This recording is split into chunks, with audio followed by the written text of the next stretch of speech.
தமிழ்நாடு மூதறிஞர் குழு தலைவர் முனைவர் சுவாமிநாதன் தேவதாஸ் அவர்களை மேடைக்கு அழைக்கிறேன்.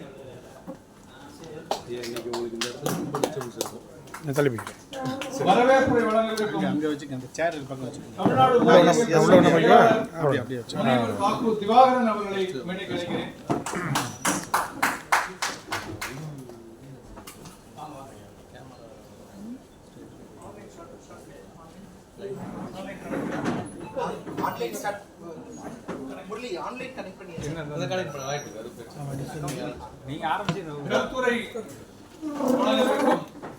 திராவிடர் கழகத்தின் துணை பொதுச் செயலாளர் பிரின்ஸ் என்ஆர்எஸ் பெரியார் அவர்களை மேடைக்கு அழைக்கிறேன். சைபர் சமூக ஆர்வலர் பேராசிரியர் திரு வினோத் ஆறுமுகம் அவர்களை மேடைக்கு அழைக்கிறேன். நம்மோடு இணைய வழியில் இணைய இருக்கும் ஆர்டிக் பல்கலைக்கழகம் நார்வே நாட்டில் உள்ள பல்கலைக்கழகத்தில் பேராசிரியராக பொறுப்பேற்றிருக்கும் திரு சேஷாத்ரி அவர்களையும் வரவேற்கிறேன். இப்போது தலைமை உரை வரவேற்பு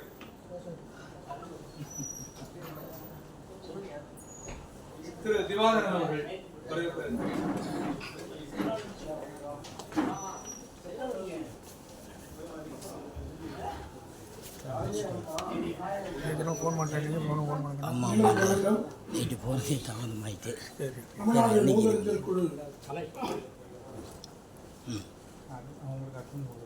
சிறப்பு கூட்டம் நடைபெற்றுக் கொண்டிருக்கிறது.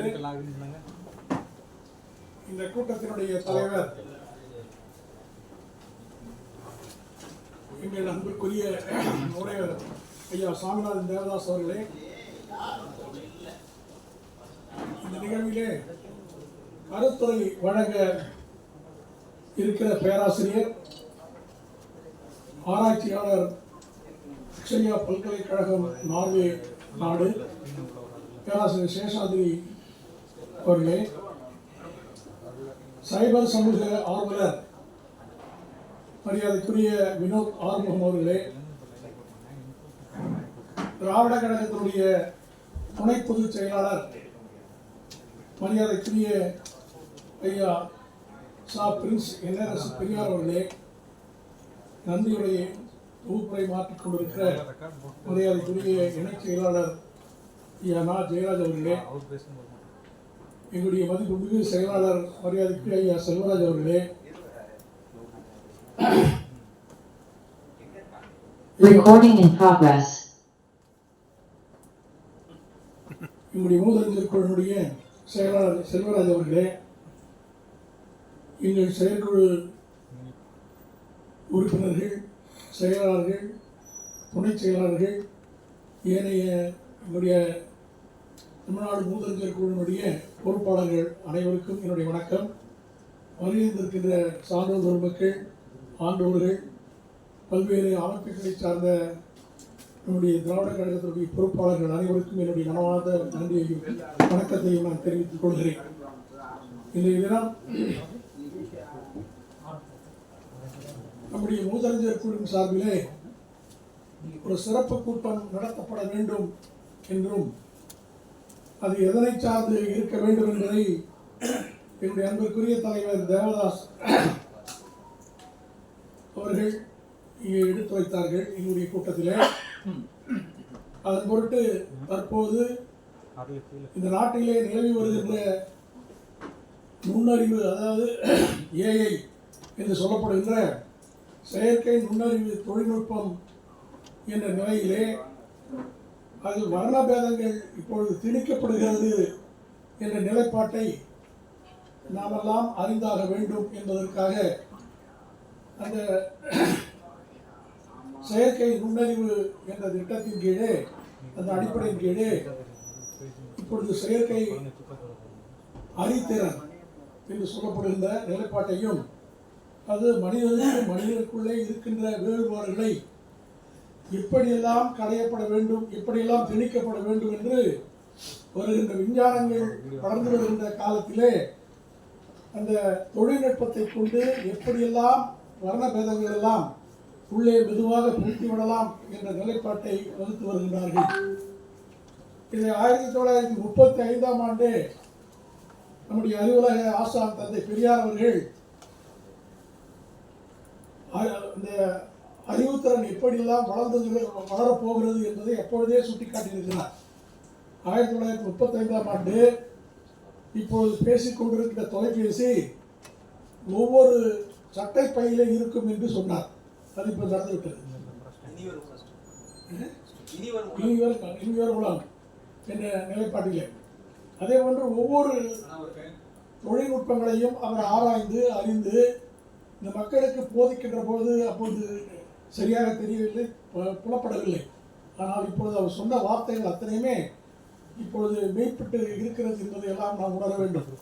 அதுபோன்றுதான் ஏஐ, இந்த ஆர்டிஃபிஷியல் இன்டெலிஜென்ஸ் என்று சொல்லப்படுகின்ற இந்த நிகழ்வு, இந்த தன்மை ஒருவர் தலையை இன்னொரு தலையிலே புகுத்துவது, ஒருவர் உடலை இன்னொரு உடலை புகுத்துவது போன்ற பல்வேறு நிலைப்பாட்டிலே இதை இப்பொழுது செய்து வருகின்றார்கள் நம்முடைய இளைஞர்கள். நீங்களாம் இந்த தேர்தல் காலத்தை பார்த்துருப்பீங்க. மோடி அவர்களுக்கு வாக்கு இழக்கின்ற பொழுது ஒரு நிலைப்பாட்டையும், அவருடைய தொகுதி இழக்கின்ற போது ஒரு டான்ஸ் போன்றவையெல்லாம் பார்த்துருக்கு தொலைக்காட்சியிலே. இதெல்லாம் ஏஐ மூலமாக தான் செய்து வருகின்றார்கள். அதுபோன்று இப்பொழுதெல்லாம் பார்க்குற போது ஒவ்வொரு செயல்களையும் நம்முடைய இளைஞர்கள் நல்ல பண்பட்ட இளைஞர்களாக, நம்முடைய அறிவியல் தெரிந்த இளைஞர்களாக வளர்ந்து வருகின்ற பொழுது அவருடைய திசை மாறி செல்கின்ற நிலைப்பாட்டை நாம் உணர்கிறோம். அந்த உணர்கின்ற காலகட்டத்தில் தான் எங்களுடைய மூதறிஞர் குழு இது மற்றவருக்கு வெளிக்காட்ட வேண்டும், மற்றவருக்கு தெரிந்தாக வேண்டும் என்பதற்காக எங்களுடைய மரியாதைக்குரிய நம்முடைய NIS பிரின்ஸ் அவர்கள் உங்களுக்கு அனைவருக்கும் தெரியும், சிறந்த ஒரு ஊடகத்தின் மூலமாக நம்ம எல்லாம் வெளியிட வைக்கின்ற ஒரு தன்மை படைத்தவராக நம்ம காட்சியளித்தவர் தான் நம்முடைய பிரின்ஸ் அவர்கள். திடலிலே தொழில்நுட்பத்தோடு பயன்பட்டு தொழில்நுட்பத்தோடு அதை செயலாற்றி வருகின்ற ஒரே பாங்கு நம்முடைய பிரின்ஸ் அவர்களுக்கு உண்டு என்பதை நான் குறிப்பிடுகின்றேன். இளையவர் என்ற காரணத்தினாலே இந்த தொழில்நுட்பம் இப்படியெல்லாம் முன்னேறுகிறது என்பதை ஆய்ந்து அறிந்து அதை நமக்கு சொல்ல போகின்றார். இந்தந்த வகையிலே இந்த வர்ணாசிர தர்மம் என்று சொல்லப்படுகின்ற அதர்மத்தை எப்படியெல்லாம் புகுத்தி வருகிறார்கள் என்பதையும், இந்த ஏஐ என்று சொல்லப்படுகின்ற ஆர்டிஃபிஷியல் இன்டெலிஜென்ஸ் என்ற வகையிலேயும் இவர்கள் எப்படியெல்லாம் பிடிக்கப் போகிறார்கள் என்பதையும் இவர்கள் அருமையாக எடுத்துரைக்க இருக்கின்றார்கள். அதே போன்று இங்கு வலியுறுத்திருக்கின்ற அதாவது நார்வேயிலிருந்து நமக்கு பேராசிரியர் சேஷாதிரி அவர்கள் பேச இருக்கிறார் இந்த தொழில்நுட்பத்தை பற்றி.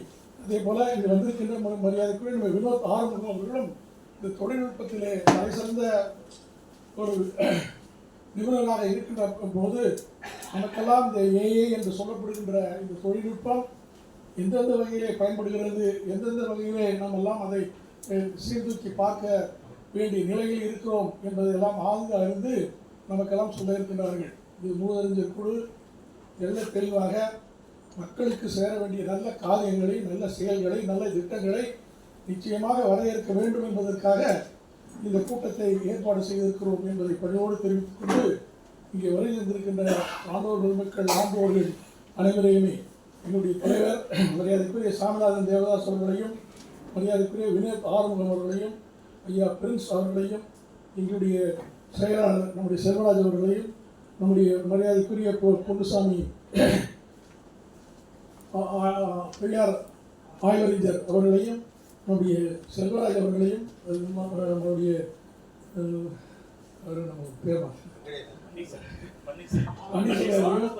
மரியாதைக்குரிய வெங்கடேசன் அவர்களையும், மூரா மாணிக்கம் அவர்களையும் நான் வருக என்று வரவேற்கின்றேன்.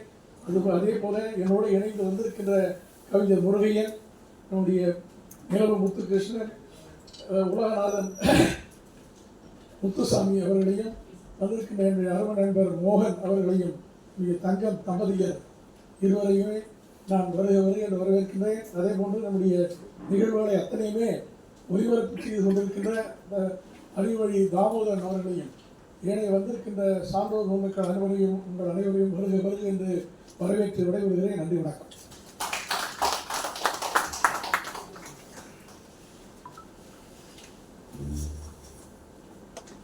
நன்றி ஐயா. ஒவ்வொருவரையும் பெயர் குறிப்பிட்டு வரவேற்றதுடன் 1935ஆம் ஆண்டிலேயே தந்தை பெரியார் அவர்கள் கைபேசி வருங்காலத்தில் ஒவ்வொருவரின் சட்டை பாக்கெட்டிலும் இருக்கும் என்று கூறினார் என்பதும் அது எவ்வளவு பெரிய உண்மையாக இன்று மாறியுள்ளது என்பதையும் தெரிவித்தீர்கள். தமிழ்நாடு மூதறிஞர் குழுவின் தலைவர் முனைவர் சாமிநாதன் தேவதாஸ் அவர்கள் தலைமை உரையாற்றி விழாவினை தொடங்கி வைத்தார்.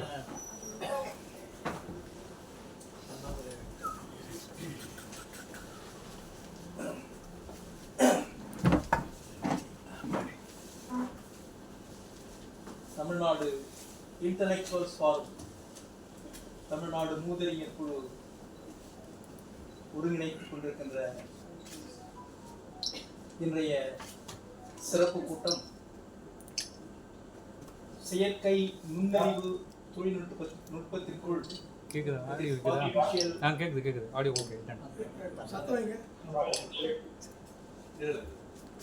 நீங்க பேசுங்க கொஞ்சம் நன்றி. செயற்கை நுண்ணறிவு தொழில்நுட்பத்திற்குள் ஆர்டிபிஷியல் இன்டெலிஜென்ஸ்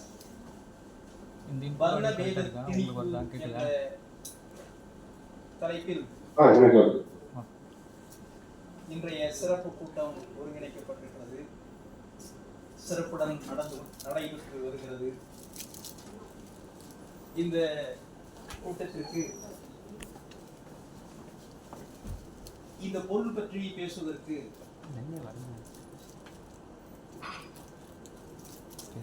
இது சம்பந்தமாக பேசுவதற்கு ஒரு 2-3 மாதங்களுக்கு முன்பாகவே தமிழர் தலைவர் ஐயா அவர்களோடு நாம் கலந்து பேசிய போது இது உடனடியாக இந்த பொருளில் இந்த குழு ஒரு கூட்டத்தை நடத்த வேண்டும். நம்முடைய திராவிடர் கழகத்தினுடைய துணை பொதுச் செயலாளர் மாண்புமிகு தோழர் பிரின்ஸ் NRS பெரியார் அவர்கள் அவர்களுடைய ஐயாவுடன் பேசிய அந்த இன்டராக்ஷன், அந்த ஊக்குவிப்பு, நானே கலந்து கொள்கிறேன் அந்த கூட்டத்தில் என்று தமிழர் தலைவர் அவர்கள் அறிவித்தார்கள். இந்த கூட்டம் இன்றைக்கு அந்த தேதியில் தமிழர் தலைவர் அவர்கள் வர இயலாத காரணத்தினால் நம்முடைய தமிழர் தலைவர் அவர்களால் இந்த கூட்டத்தில் பங்கேற்க முடியவில்லை. ஒரிஜினலா நம்ம பிளான் பண்ணது ஐயா இருக்கும்போது ஏற்கனவே தோழர் பிரின்ஸ் நார்வேலிருந்து ப்ரொஃபசர் சேஷாத்ரியும் தோழர் வினோத் ஆறுமுகம் அவர்களையும் ஏற்கனவே ஃபிக்ஸ் பண்ணிட்டாங்க. நான் இது சம்பந்தமாக சில பேராசிரியர்களை நான் தொடர்பு கொண்ட போது அவர்களுக்கு இந்த தொழில்நுட்பத்தில் மிகப்பெரிய விற்பனர்களாக இருக்கிறார்கள். ஆனால் இந்த சப்ஜெக்டுக்குள்ள பேசுவதற்கு நான் சந்தித்த பேராசிரியர்களுக்கு நான் அறிந்த வகையில் அவர்கள் பொருத்தமானவர்கள் இல்லை என்பதை நம்முடைய தோழர் பிரின்ஸ் அவர்களுக்கு சொல்லிட்டேன். அவர் சொல்லிட்டாரு, நான் முன்னாடியே நான் ஃபிக்ஸ் பண்ணிட்டேன் யார் 2 பேர் இருக்காங்க நம்மள்கிட்ட, ஸோ அதை வைத்தே நாம் நடத்தலாம் என்று இன்றைக்கு மிகப்பெரிய எக்ஸ்பர்ட் சைபர் சமூக ஆர்வலர் வினோத் ஆறுமுகம் அவர்கள் இங்கே வருகின்றிருக்கிறார்கள். நம்முடைய தோழர் பிரின்ஸ் NRS பெரியார் அவர்கள் இந்த தலைப்பில் பேச இருக்கிறார்கள். நார்வேயிலிருந்து ஆராய்ச்சியாளர், ஆர்க்டிக் பல்கலைக்கழகம், ஆர்க்டிக் யூனிவர்சிட்டி நார்வேயினுடைய பேராசிரியர் சேஷாத்ரி அவர்கள் இங்கே ஆன்லைனில் பேச இருக்கிறார்கள். ஏராளமான நண்பர்கள், தோழர்கள் இங்கே வருகை இருக்கிறார்கள். குறிப்பாக தமிழ்நாடு மூதறிஞர் குழுவினுடைய பொறுப்பாளர்கள் ஏறக்குறைய அனைவருமே வந்திருக்கிறார்கள். செயலாளர் மா செல்வராஜ் அவர்கள், இணை செயலாளர் ஐயா ஆறுமுகம் அவர்கள், டிஹெச்என் நாங்கள் ஃபேஸ்புக்கில் முகநூல் பழக்கம்.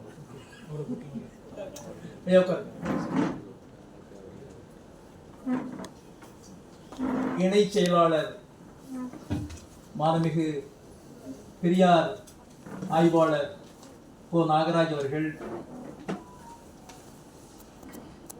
துணைத் தலைவர் பால பன்னீர்செல்வம் அவர்கள், இங்கே மேடையில் வீற்றிருக்கின்ற செயலாளர் முனைவர் தாக்கு திவாகரன் அவர்கள், மேடையில் எங்களோடு அமர்ந்திருக்கின்ற ஒருங்கிணைத்துக் கொண்டிருக்கின்ற மாண்புமிகு நா. ஜெயராஜ் அவர்கள், இணைச் செயலாளர் தமிழ்நாடு மூதறிஞர் குழு, பொறுப்பாளர்கள் தோழர் வெங்கடேசன் அவர்கள், பொருளாளர், இங்கே கண்ணு கட்டிய தூரம் பார்க்கின்ற வகையில் எல்லோரும் வந்திருக்கிறார்கள். இந்த சிறப்பாக இந்த கூட்டத்திற்கு வருகின்றிருக்கின்ற என்னுடைய நண்பர் மேனாள் chief general manager of Air India Pratap அவர்கள், மிஸ்ஸஸ் பிரதாப் அவர்கள், அவருடைய சன் கேப்டன் அவர்கள், இதை போட்ட உடனே மெசேஜ் போட்ட உடனே நெக்ஸ்ட் மூமெண்ட்டு ரிட்டர்ன் ரிப்ளைன்னு சொல்ல முடியாது, ரிப்ளை அவங்க உடனே நான் வந்துடுறேன்னு சொல்லிட்டாங்க. அங்கே தலைமை செயற்குழு உறுப்பினர், நம்முடைய திராவிட கழகத்தினுடைய தலைமை செயற்குழு உறுப்பினர் ஈரோடு சண்முகம் அவர்கள், பார்த்தேன் எங்கே இருக்குன்னு கேட்டுட்டு இருந்தேன். சண்முகம் அவர்கள், பொதுக்குழு உறுப்பினர்கள் மாண்புமிகு தனலட்சுமி அவர்கள், மாண்புமிகு தங்கமணி அவர்கள், நம்முடைய அண்ணா நகர் தமிழ் மன்றத்தினுடைய பொறுப்பாளர் கவிஞர் முருகையன் அவர்கள், ஏராளமான திராவிடர் கழக பொறுப்பாளர்கள், நண்பர்கள், தோழர்கள் அனைவருக்கும் என்னுடைய வணக்கங்களை தெரிவித்துக் கொள்கிறேன். நாம் ஏறக்குறைய 8:30 இன்னும் 2.5 மணி நேரத்தில் கூட்டத்தை முடிக்க வேண்டும் என்ற ஒரு உறுதியோடு முடிக்க வேண்டும். ஆகையினால என்னுடைய தலைமை உரையை முடிந்தவரை குறைக்க வேண்டும் என்பதற்காக நான் குறித்துக் கொண்டே வந்திருக்கிறேன். எக்ஸ்ட்ரோம்போர பேசினா எப்போ எங்க போறோம்னு தெரியாதுன்றதுனால ஒரு லெவலுக்கு உள்ள கொண்டு வந்துட்டோம். செயற்கை நுண்ணறிவு தொழில்நுட்பத்தில் சதுர்வர்ண முறைமை திணிப்பு, அதுதான் சப்ஜெக்ட். செயற்கை நுண்ணறிவு தொழில்நுட்பத்திற்குள் வர்ணபேத திணிப்பு. இந்த சிறப்பு கூட்டத்தின் செயற்கை நுண்ணறிவு என்பது வெறும் நம்முடைய முனைவர் தாக்கு திவாகரன் அவர்கள் கூறியதை போல இது வெறும் தொழில்நுட்பம் பற்றியது அல்ல. இது அறிவியல், சமூகம், அதிகாரம், சமத்துவம் மற்றும் மனித உரிமைகள் ஆகிய அனைத்தையும் தொடுகின்ற ஒரு முக்கியமான subject. What is artificial intelligence? Artificial intelligence என்ன? செயற்கை நுண்ணறிவு என்பது மனிதர்களின் சிந்தனை, கற்றல், முடிவெடுத்தல், டிசிஷன் மேக்கிங் போன்ற செயல்பாடுகளை கம்ப்யூட்டர் மூலமாக மேற்கொள்ள செய்கின்ற ஒரு தொழில்நுட்பம். இன்றைக்கு இந்த செயற்கை நுண்ணறிவு கல்வி, மருத்துவம், நீதித்துறை, வேலைவாய்ப்பு, வங்கித்துறை, காவல்துறை, அரசின் பல்வேறு நலத்திட்டங்கள் என அனைத்து துறைகளிலும் முடிவெடுக்கும் சக்தியாக இன்றைக்கு மாறி வந்திருக்கிறது. எனவே AI என்பது ஒரு சாதாரண சாப்ட்வேர் அல்ல, இது நாளைய சமூகத்தை வடிவமைக்கின்ற ஒரு அதிகாரமாக மாறி இருக்கிறது. இந்த தொழில்நுட்பம் என்பது நடுநிலைமையானதா? பலர் நினைக்கிறார்கள் இது பாகுபாடற்றது என்று நம்புகிறார்கள். ஆனால் உண்மை அப்படி அல்ல. ஆர்டிபிஷியல் இன்டெலிஜென்ஸ் என்பது தன்னிச்சையாக சிந்திப்பது இல்லை. அது தரவுகளை கொடுப்பவர்கள், ப்ரோக்ராம் செய்பவர்கள், அவர்களின் உலக பார்வை என்ன என்பதை பொறுத்தே இது செயல்படுகிறது. ஆகினால bias in bias out, garbage in garbage out என்ற அடிப்படையில் ஆர்டிபிஷியல் இன்டெலிஜென்ஸ் இன்றைக்கு உலகத்தில் முக்கியமானதாக மாறிவிட்டது. இந்திய சமூகத்தின் பல நூற்றாண்டுகள் சாதி அடுக்குமுறை இணைய தரவுகளிலும் பிரதிபலிக்கிறது என்பதை நாம் அறிவோம். ஆர்டிபிஷியல் இன்டெலிஜென்ஸ் பயிற்சி பெறும் தரவுகளில் சாதிய வெறுப்பு, பெண்கள் மீதான பாகுபாடு, மத ஆதிக்க சிந்தனை, தலித் மற்றும் சிறுபான்மையினர் எதிர்ப்பு கருத்துகள் அதிகமாக இருந்தால் இந்த AI அவற்றையே உண்மை என கற்றுக்கொள்ளும். அப்படிப்பட்ட ஒரு அபாயம் இன்றைக்கு நாம் சந்தித்துக் கொண்டிருக்கிறோம். அதாவது மனிதனின் பாகுபாடு இயந்திரத்தின் முடிவாக இன்றைக்கு மாறுகிறது.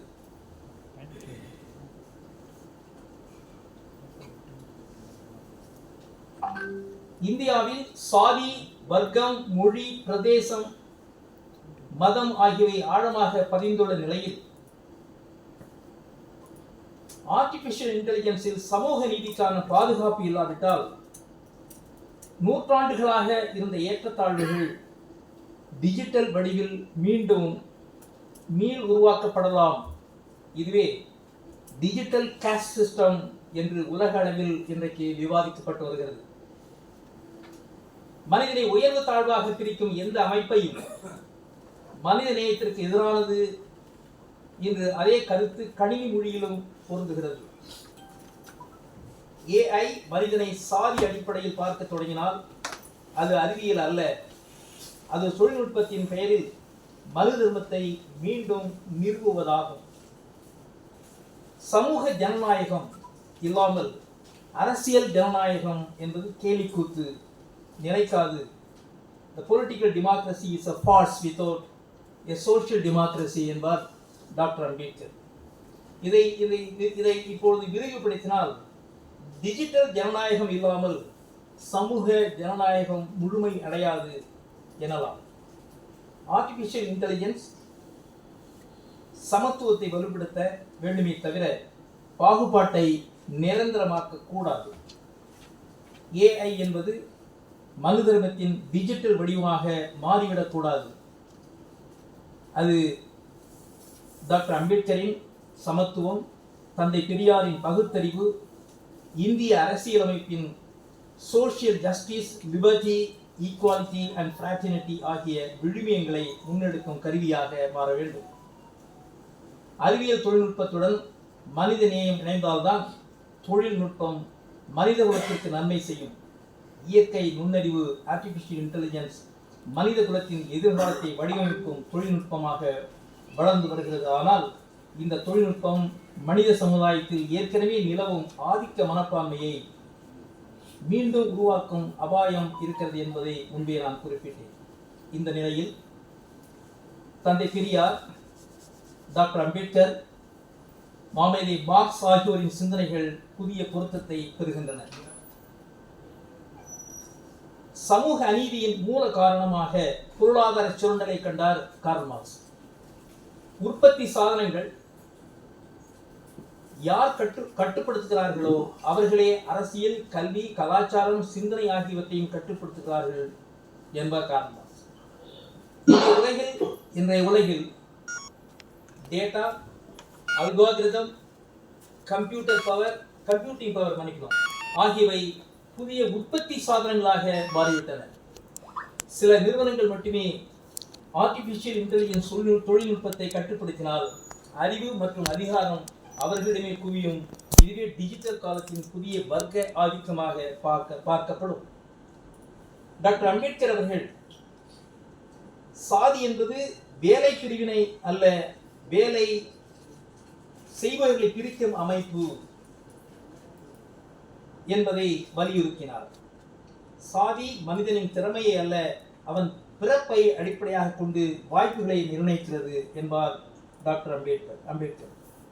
AI அமைப்புகள் சாதி சார்ந்த தரவுகள் அல்லது பாகுபாடுகளை கற்றுக்கொண்டு அதே சமமற்ற முடிவுகளை வழங்கினால் அது டிஜிட்டல் வடிவில் சாதியை நிலைநிறுத்தும் அபாயத்தை உருவாக்கும். டாக்டர் அம்பேத்கர் பார்வையில் தொழில்நுட்பமும் அரசியலமைப்பும் சமத்துவத்திற்கு உட்பட்டதாக இருக்க வேண்டும். தந்தை பெரியார் எந்த அதிகாரத்தையும் விமர்சனமின்றி ஏற்கக்கூடாது என்பார்.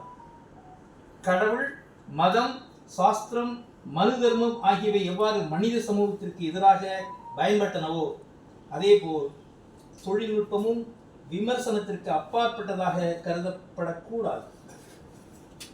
ஏஐ சொல்வது சரி என்றால் என்ற கண்மூடித்தனமான நம்பிக்கை சாஸ்திரம் சொல்வது சரி என்ற பழைய மனப்பான்மையின் புதிய வடிவமாக மாறக்கூடாது. தந்தை பெரியாரின் பகுத்தறிவு ஏஐயையும் கேள்விக்குள்ளாக்க வேண்டும் என்று நமக்கு கற்பிக்கிறது. இந்த அளவில் சில பொறுப்புகள், ஒன்று அரசு, இன்னொன்று பல்கலைக்கழகம், இந்த இரண்டு பெரும் இன்ஸ்டிடியூஷனுக்கான பொறுப்புகள் என்ன என்பதை நான் கோடிட்டு காட்ட விரும்புகிறேன். 2-3 நிமிடங்களில் முடித்து வருகிறேன். அரசின் பொறுப்புகளாக ஆர்டிபிஷியல் இன்டெலிஜென்ஸ் பாலிசி, சமூக நீதியை இணைத்து அமைக்க வேண்டும். ஆர்டிபிஷியல் இன்டெலிஜென்ஸ் அமைப்புகளுக்கு கட்டாய சமூக தாக்க, சோஷியல் இம்பாக்ட் ஸ்டடி, அல்காரிதம் வெளிப்படைத்தன்மை வேண்டும். ஏஐ ஆடிட் நடைமுறைப்படுத்த வேண்டும். பல்வேறு சமூகங்களின் பிரதிநிதித்துடன் தரவு தொகுப்புகளை உருவாக்குதல். எஸ்சி, எஸ்டி, பிசி, எம்பிசி, பெண்கள், மாற்றுத்திறனாளிகள் ஆகியோரின் பங்கேற்பை ஆர்டிபிஷியல் இன்டெலிஜென்ஸ் ஆராய்ச்சியில் அதிகரிக்க வேண்டும். பல்கலைக்கழகங்கள் ஆர்டிபிஷியல் எத்திக்ஸ், சமூக நீதி, அரசியலமைப்பு விழுமியங்கள், தரவு பாகுபாடு, டிஜிட்டல் மனித உரிமைகள் போன்ற பாடங்களை அறிமுகப்படுத்த வேண்டும். தொழில்நுட்ப கல்வி மட்டுமல்ல, மனித நேய கல்வியும் அவசியம். செயற்கை நுண்ணறிவு மனிதனை ஆளும் கருவியாக அல்ல, மனிதனை விடுவிக்கும் கருவியாக இருக்க வேண்டும். மார்க்சின் சுரண்டல் எதிர்ப்பு, டாக்டர் அம்பேத்கரின் சமூக நீதி, தந்தை பெரியாரின் பகுத்தறிவு ஆகிய மூன்றும் ஒன்றிணைய வேண்டும். அறிவியலை மனிதநேயம் வழிநடத்த வேண்டும். தொழில்நுட்பத்தை அரசியலமைப்பின் சமத்துவ கொள்கைகள் நெறிப்படுத்த வேண்டும். இல்லையெனில் செயற்கை நுண்ணறிவு புதிய காலத்தின் டிஜிட்டல் மதுதர்மம் என்ற ஆபத்தை உருவாக்கும். ஏஐ என்பது எதிர்கால உலகத்தை உருவாக்கும் சக்தி. அந்த உலகம் சமத்துவமானதாக, அரசியல் அமைப்பு விழுமியங்களை பாதுகாப்பதாக அமைய இன்றைய கருத்தரங்கு இதில் எடுத்துரைக்கும் விற்பனர்களுடைய கருத்துரைகள் பெரியும் உதவும் என்று நம்பி இத்துடன் என்னுடைய உரையை நிறுத்திக் கொள்கிறேன். வணக்கம்.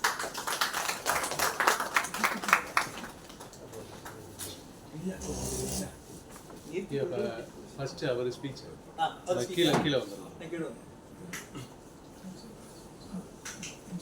பாட்டில் ரைட் ஆகும். இங்கே சைடில் தூக்கி வந்துருக்கீங்களா? ஆமாம். இல்ல இது இப்போ இது கூட பார்த்துக்கலாம். சிறப்பு பண்ணிட்டு ஒரு தாத்தா சிறப்பு பண்ணாங்க.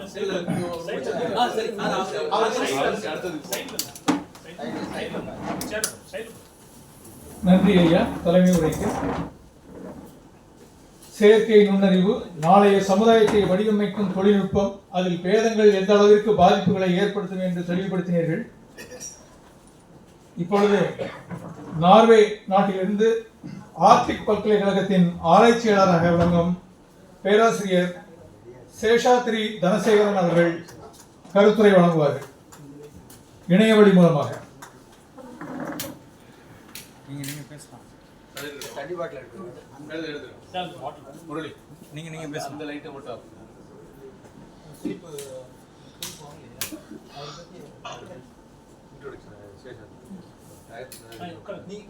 ஸ்டார்ட் பண்ணுங்க. சேஷாந்த் சொல்லிடலாம். ஸ்டார்ட் பண்ணுங்க. கேக்குதா? நான் கேக்குது. ஓகே. கேக்குது.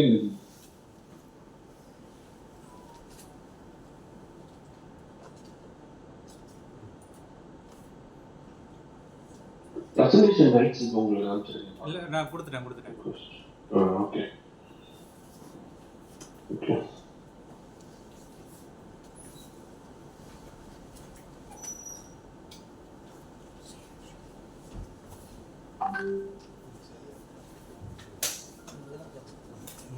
அதாவது முன்னாடி வணக்கம். கேக்குதா? கேக்குது. ரைட். கேக்குதா எல்லாருக்கும்? வணக்கம் அனைவருக்கும் வணக்கம்.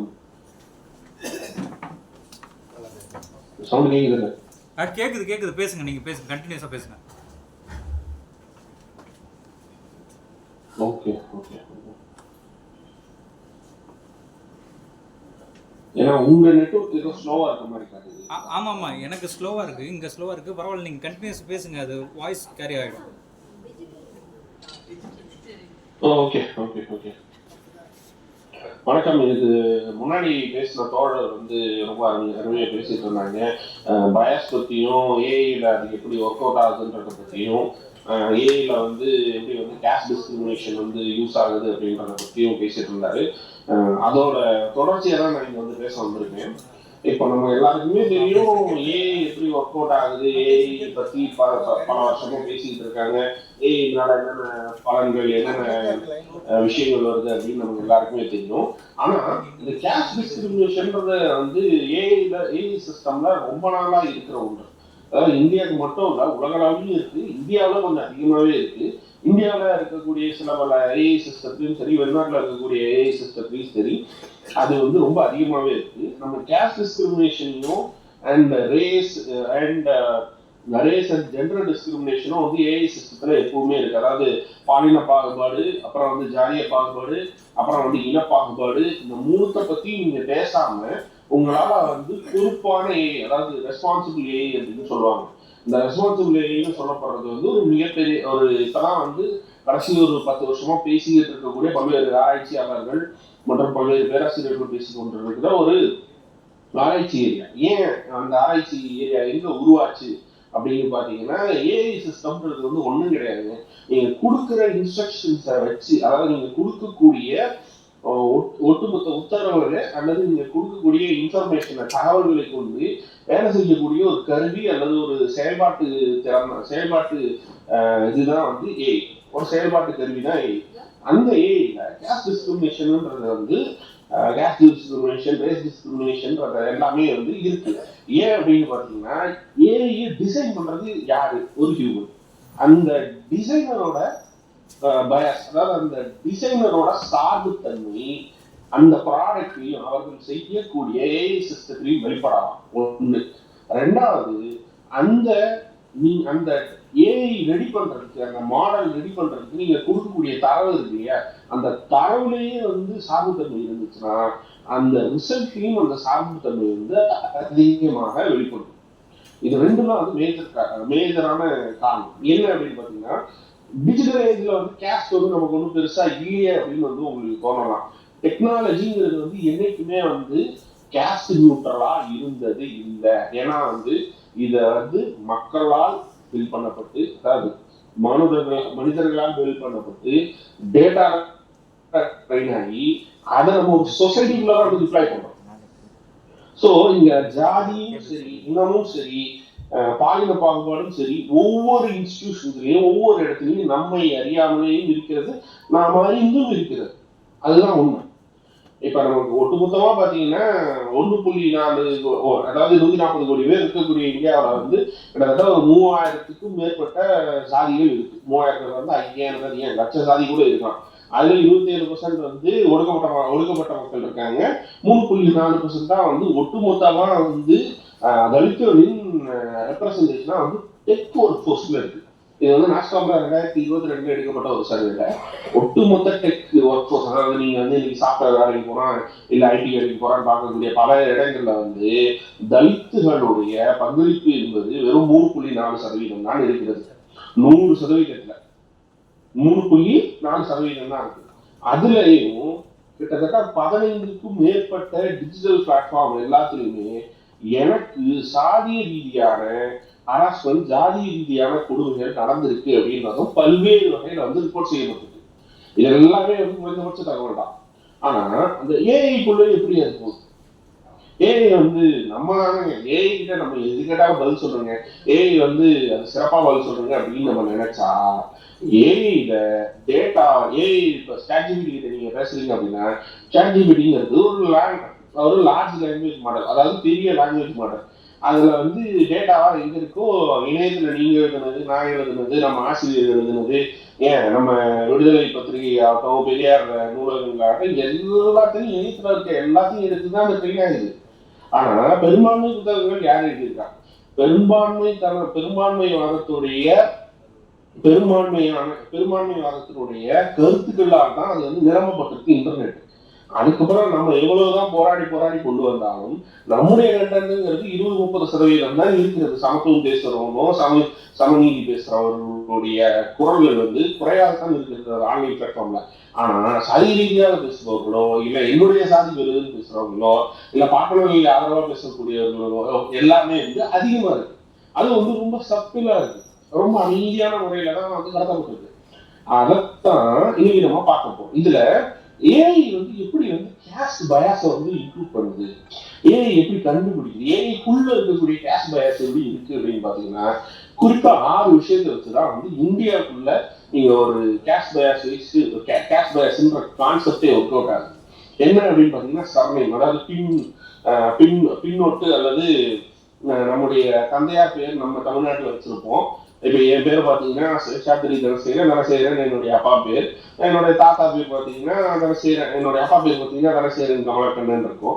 இதே வடக்கு பக்கம் நீங்க போயிட்டீங்க இல்ல, நீங்க ஆந்திரா போயிட்டீங்கன்னாவே வந்து நாயுடு ரெட்டி அப்படின்னு சொல்லக்கூடிய பல்வேறு சர்நேம் எல்லாமே வந்து பின்னாடி வரும். சர்நேம்ன்றதே வந்து ஒரு கேஸ்ட் மார்க்கர்ஸ். ஈஸியா உங்களுடைய கேஸ்ட் என்ன, உங்களுடைய சாதி என்ன அப்படின்றத கண்டுபிடிக்கிறதுக்கான கேஸ்ட் மார்க்கர்ஸ் தான். அதை பத்தி எல்லாருக்குமே தெரியும். ஒரு மாடல், ஒரு சின்ன சாட்ஜிபிடி மாதிரியான மாடலை வச்சு பெயர்களை மட்டும் வச்சு நீங்க ட்ரெயின் பண்ணீங்க அப்படின்னா அது நீங்க எதுவுமே கொடுக்க தேவையில்லை. ஆனா அதுவே கேஸ்ட் கோரிலேஷன்ஸ்ல ஈஸியா கண்டுபிடிச்சு இவன் இந்த சாதி இவர் இந்த சாதி அப்படின்னு சொல்லக்கூடிய அளவுல தான் இன்னைக்கு டேட்டா வந்து நம்மளை சுத்தி இருக்கு. Second, education institution. அதாவது இந்த எஜுகேஷன் இன்ஸ்டிடியூஷன்ல பாத்தீங்கன்னா வந்து டிஎஸ்பிபியில படிச்சவருக்கு ஒரு மாதிரியான இணை விதமான ஒரு மார்க்கப்பும், அதே சமயம் அரசு பள்ளியில் படித்தவர்களுக்கான ஒரு மார்க்கப் வந்து டிஃபரெண்டாகவும் இருக்கும். அதே சமயம் வந்து இப்ப நீங்க வந்து ஒடுக்கப்பட்டவர் நலப்பள்ளியிலோ இல்ல பழங்குடியினர் நலப்பள்ளியிலோ நீங்க படிச்சிருந்தீங்கன்னா அந்த எஜுகேஷன் இன்ஸ்டிடியூஷன் இருக்கு இல்லையா, அந்த இன்ஸ்டிடியூஷன் பெயராலே வந்து உங்களுக்கு வந்து டிஸ்அட்வான்டேஜஸ் நிறைய வரும். ஏன்னா அந்த பேரை வச்சு இவன் இந்த சாதிக்கு உட்பட்டவன், இவனை இந்த சிஸ்டத்துக்குள்ள எடுக்கலாமா வேண்டாமா அப்படின்ற விஷயமும் வந்து இன்னைக்கு ஒர்க் ஆகும். ஏன்னா இது எல்லாமே வந்து ஏடிஎஸ் அப்படின்னு வந்து பல சாஃப்ட்வேர் நிறுவனங்களே இன்னைக்கு ஒரு சிஸ்டம் இருக்கு. அது என்னன்னு பாத்தீங்கன்னா அப்ளிகேஷன் ட்ராக்கிங் சிஸ்டம் அப்படின்னு, அப்ளிகேஷன் ட்ராக்கிங் சிஸ்டம். அதை வச்சுதான் வந்து உங்களை வந்து இன்டர்வியூ கூப்பிடலாமா வேண்டாமா இல்ல வேலைக்கு கூப்பிடலாமா வேண்டாமான்றத வந்து டிசைட் பண்ற ஒரு ப்ரீ ஸ்கிரீனிங் சிஸ்டம். அதாவது நீங்க அப்ளிகேஷன் போட்டுருவீங்க, போட்ட உடனே வந்து இவன் வேணா நான் என்னுடைய இந்த வேலைக்கு வந்து சரியா இருப்பான்ப்பா அப்படின்னு இந்த சிஸ்டம் எடுத்து கொடுக்குது இல்ல, அதைத்தான் வந்து ஏடிஎஸ் அப்படின்னு சொல்லக்கூடிய சிஸ்டம்.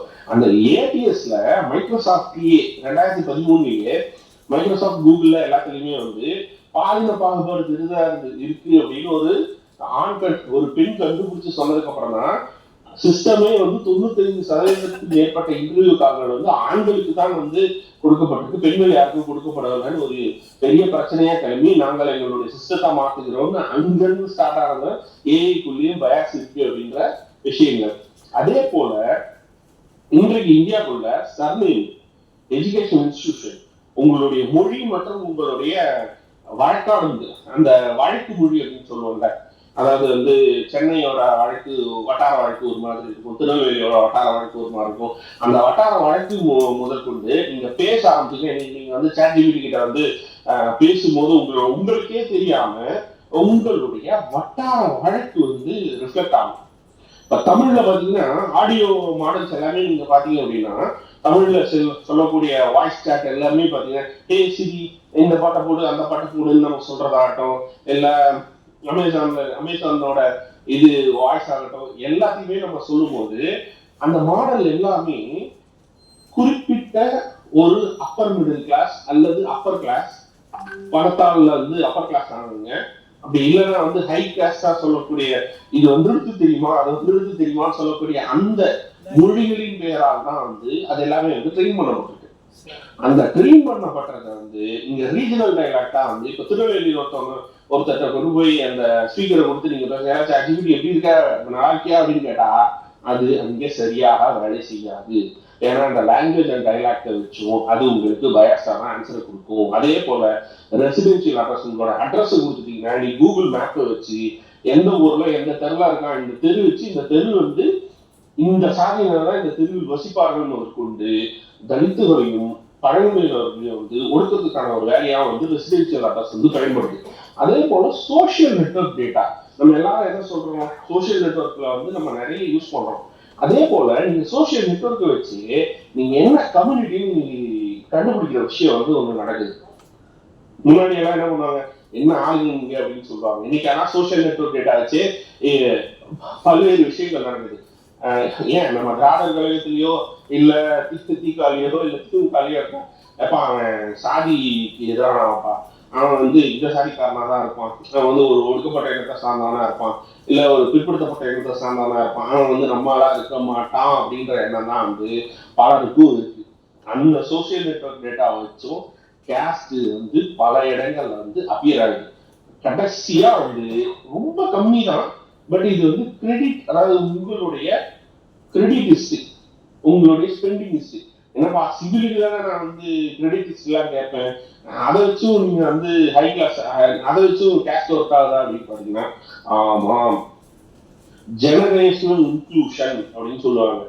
ஜெனரேஷனல் இன்க்ளூஷன் அப்படின்னா என்ன அப்படின்னா, உங்க அப்பாவோ அல்லது நம்முடைய தாத்தாக்களோ கடன் வாங்கி இருந்து அந்த கடனை கட்டாம இல்ல செட்டில்மெண்ட் பண்ணி ஏதோ ஒரு கட்டத்துல வெளியே வந்திருந்தோம்னா அதை வச்சு உங்களுக்கு ஜெனரேஷனல் எக்ஸ்க்ளூஷனும் நிறைய இடத்துல நடக்குது. அதே போல வந்து லெஸ் கிரெடிட் ஹிஸ்டரி வச்சிருந்தனாலும் உங்களுடைய அப்பாவோ இல்ல இவங்களோ அந்த ஹிஸ்டரி வச்சும் அடுத்த கட்டமா சில ஏஐ மாடல்கள் இப்போ ஒர்க் அவுட் ஆயிட்டு இருக்கு. கிரெடிட் ஹிஸ்டரி வச்சு உங்களுடைய செலவினங்களை வச்சு இவனுக்கு கடனை கொடுக்க கூடாது. ஏன் இதுக்கு ஒரு சின்ன எக்ஸாம்பிள் சொல்லணும் அப்படின்னு பாத்தீங்கன்னா, முத்ரா கடன்கள், இந்தியா அரசு வந்து முத்ரா கடன்களை வந்து நிறைய பேருக்கு கொடுக்க ஆரம்பிச்சுது. அந்த முத்ரா கடன்கள்ல வந்து முக்காவாசி பேர் வந்து யாருக்கு கிடைச்சிச்சு அந்த முத்ரா கடன்கள் தமிழ்நாட்டுக்குள்ள அப்படின்னு பாத்தீங்கன்னா, ஒண்ணு முற்பட்ட வகுப்பினர் அல்லது அவார்டு சொல்லக்கூடிய அவங்களுக்கும், அடுத்த கட்டமா வந்து பிற்படுத்தப்பட்டவர்களே வந்து ஹை கிளாஸா சொல்லக்கூடிய ஒரு சில ஜாதியினருக்கு மட்டும்தான் கிடைச்சிச்சு தவிர ஒடுக்கப்பட்டவர்களுக்கோ அல்லது வந்து பழங்குடியினருக்கோ கடைசி வரை அது பெருசா முத்ரா லோன்கள் கை கொடுக்கலன்றதும் இங்க ஒரு குறிப்பிடத்தகுந்த பாயிண்ட்.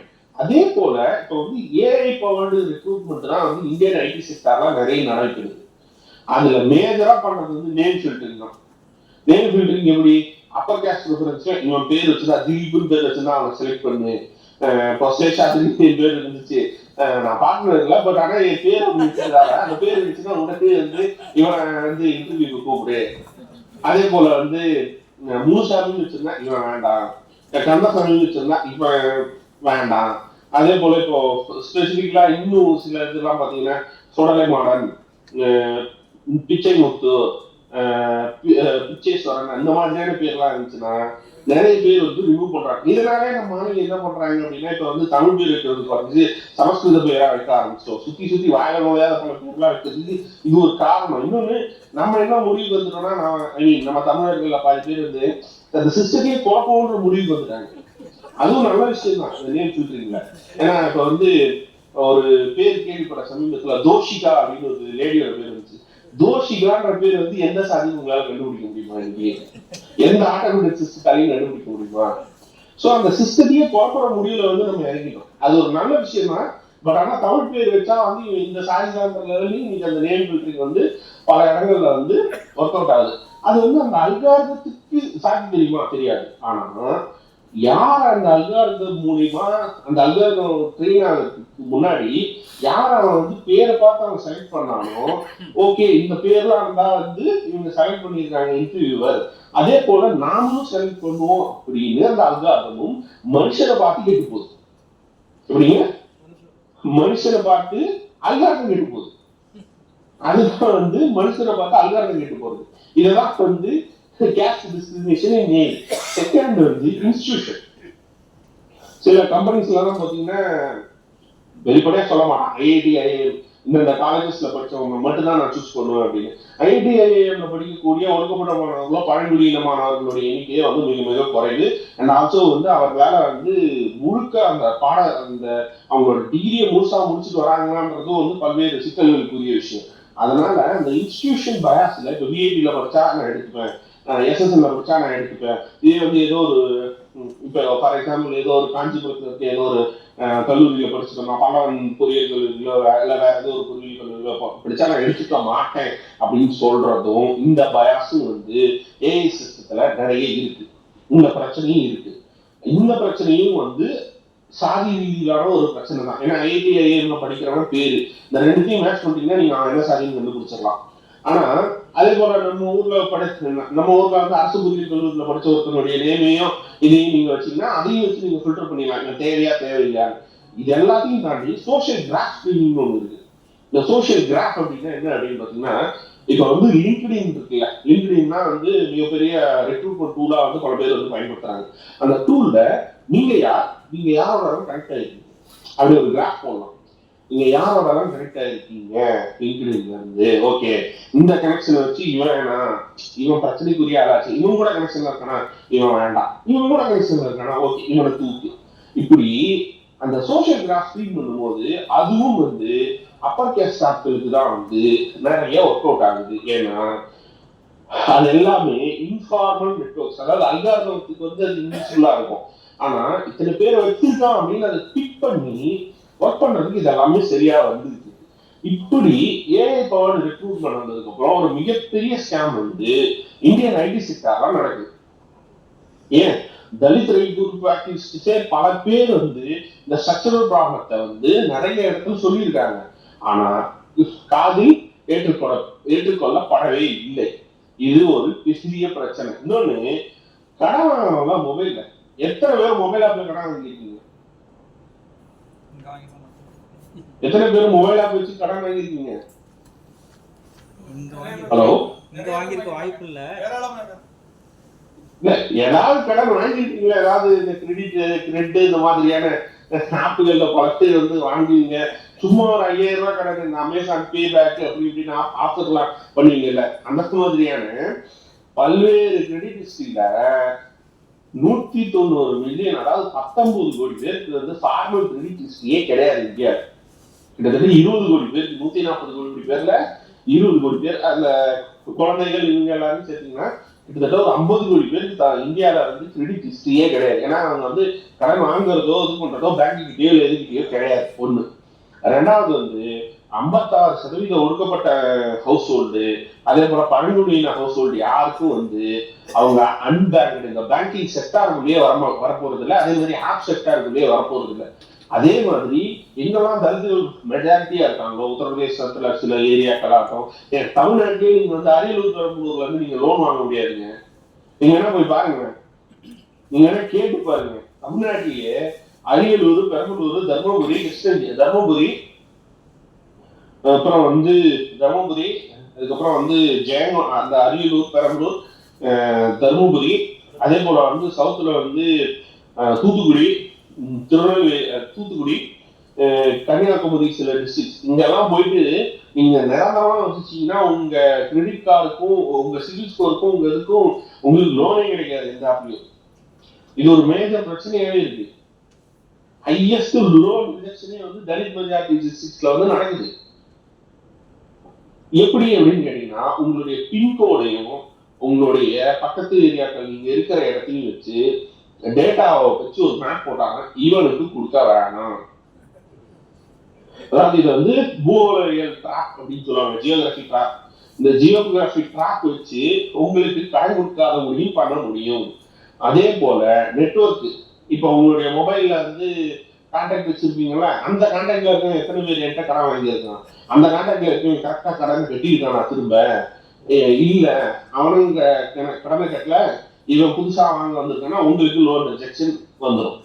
அதே போல வந்து நிறைய பேர் வந்து நீங்க பணம் வாங்குறவங்க, லோன் ஆப் வாங்குறவங்க ஏகப்பட்ட பேர் பிரச்சனையா இருக்கிறது வந்து நீங்க தமிழ்ல பேசுறீங்க, அவன் ஹிந்தியில பேசுவான் இல்லை இங்கிலீஷ்ல பேசுவான்.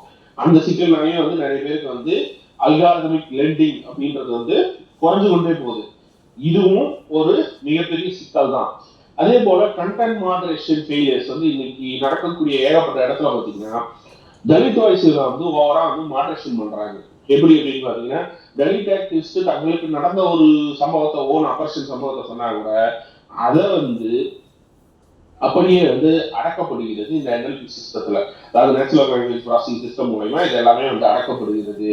ஆன்டி கேஸ்ட், அதாவது சாதிக்கு எதிரான நம்முடைய பேச்சும் வந்து சாதிக்கு ஆதரவா பேசுறாங்கல்ல, அவனோட இதையும் ரெண்டுத்தையும் சேர்த்து வந்து அமுக்குறாங்க. சாதி இல்லைன்னு நீங்க பேசினா உங்களுடைய வாய்ஸும் அமுக்கப்படுகிறது, சாதி இருக்குன்னு பேசினா அவனோட வாய்ஸும் வந்து அடக்கத்தான் படுகிறது. அதே போல இன்னைக்கு நம்ம சொல்லக்கூடிய சாதி ரீதியான வசி சொற்கள் பலவும் வந்து பல குளோபல் மாடல்களுக்கு இன்னைக்கு வரைக்கும் சரியான ஐடென்டிஃபை பண்ணக்கூடிய லெவல்ல இல்லை. இன்னைக்கு நீங்க வந்து குறிப்பா நம்ம சொல்லணும் அப்படின்னு பாத்தீங்கன்னா ஒருத்தரை வந்து நீங்க பரையர் அப்படின்னு இருக்கீங்க அப்படின்னா அந்த இடமே வந்து கேஸ்ட்ல இருந்து அது வந்து குளோபல் மாடலுக்கு இன்விசிபிளா இல்லை. சண்டாளம்னு சொல்றது வந்து ஒரு இன்விசிபிளா நிறைய இடத்துல இல்லை. அதே மாதிரி ஏகப்பட்ட கெட்ட வார்த்தைகள் எதுவுமே வந்து இன்னைக்கு வரைக்கும் அண்டர் டிடெக்டட் பிரச்சனையா தான் இருக்கு இந்த ஏஐ மாடல்ல.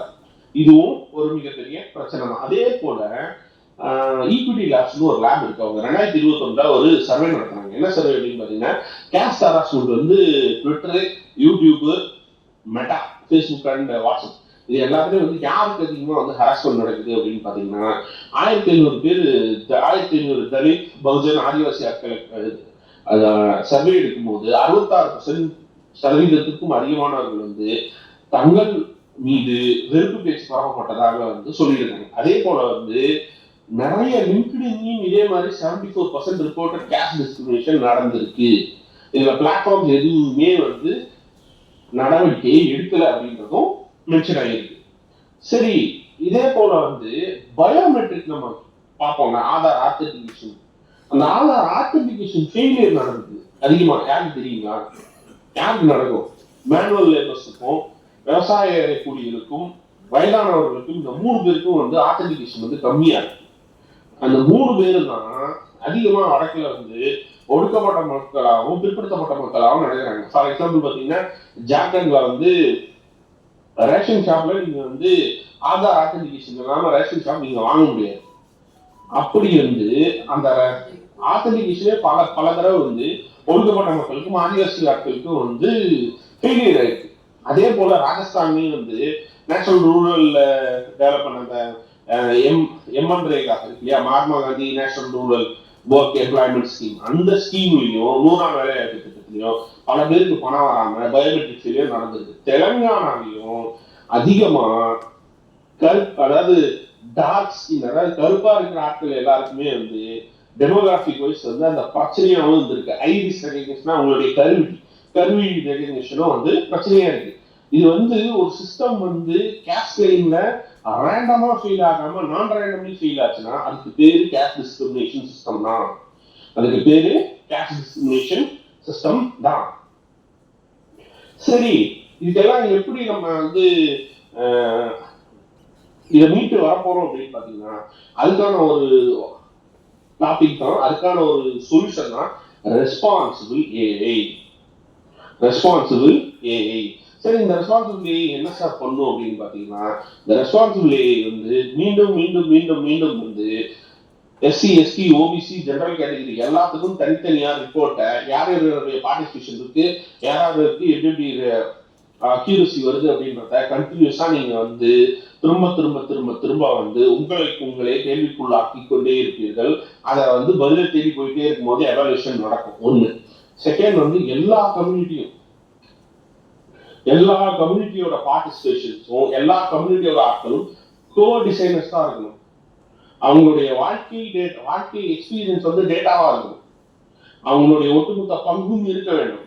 அதே போல தொடர்ச்சியா நீங்க வந்து அதை ஆடிட் பண்ணிக்கிட்டே இருக்கணும். அதே போல ஒரு டிசிஷன், ஏதாவது ஒரு டிசிஷன் ஒரு மனிதனுடைய வெல்ஃபேரையோ, ஒரு மனிதனுடைய கிரெடிட்டையோ, ஒரு மனிதனுடைய வேலைவாய்ப்பையோ பறித்தால் அல்லது அஃபெக்ட் பண்ணுதுன்னா அந்த முடிவுக்கு அந்த ஏஐ எப்படி வந்ததுன்றத விளக்கக்கூடிய லெவல்ல வந்து அந்த ஏஐ செயல்படணும். எக்ஸ்பிளைனபிலிட்டி. எக்ஸ்பிளைனபிலிட்டி அல்லது இன்டர்பிரிட்டபிலிட்டி அப்படின்னு சொல்லக்கூடிய விஷயத்த இந்த ரெஸ்பான்சிபிள் ஏஐ மூலமா நம்ம நிறைவேற்றணும். ஃபார் எக்ஸாம்பிள் இப்ப பாத்தீங்கன்னா எத்தனை பேரு டிராபிக்ல நீங்க வந்து சிக்னலை ஒட்டி நின்னாலோ இல்ல சில சமயம் நீங்க வந்து ஹெல்மெட் போட்டாலும் ஹெல்மெட் போடலன்னு எத்தனை பேருக்கு வந்து ஃபைன் வந்திருக்கு. சமீபத்துல அண்ணா நகர் அப்புறம் சில முக்கியமான ஏரியாக்கள்ல போயிருந்தீங்கன்னா நீங்க அதை பார்த்துருப்பீங்க. யாருக்காவது அந்த எக்ஸ்பீரியன்ஸ் இருக்கா? எல்லாருக்கும் இருக்கணும்.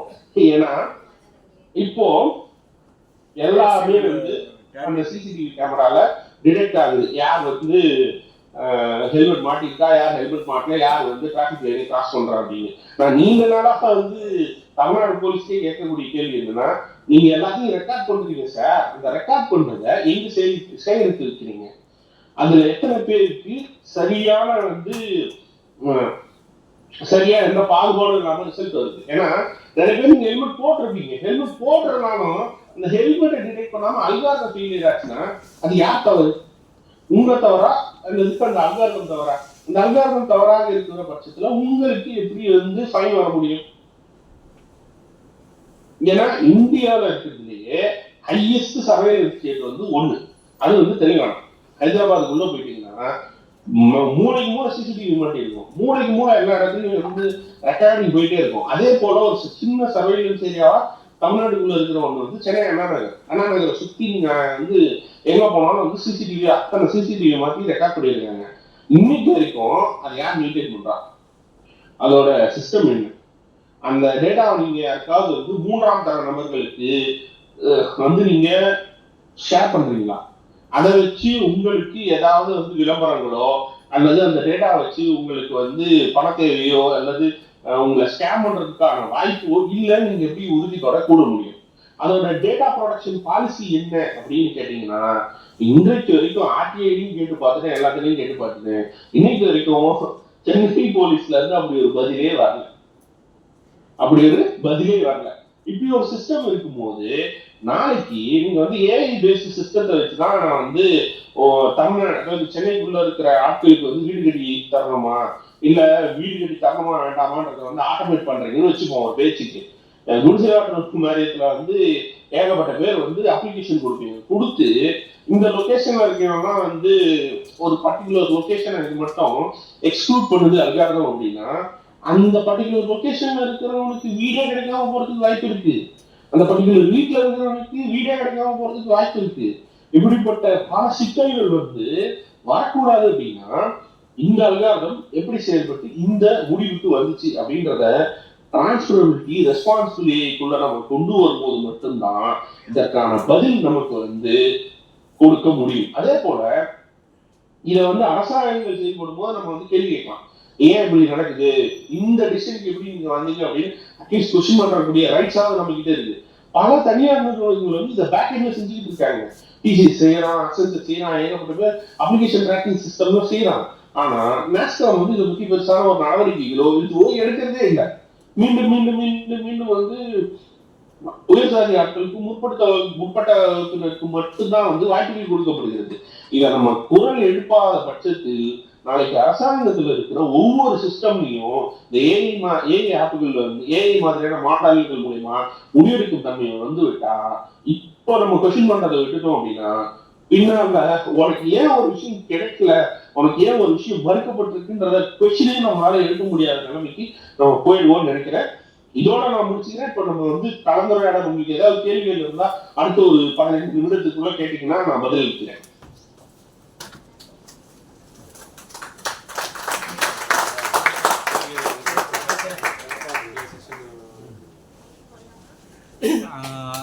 இன்னொரு தடவை திரும்ப ஜாயின் பண்றதுக்கு வாய்ப்பு இருக்கா? ஏன்னா இவரும் பேசி முடிச்சதுக்கு அப்புறம் நம்ம வந்து இன்னும் நான் உங்களுக்கு திரும்ப கூப்பிடுறேன்.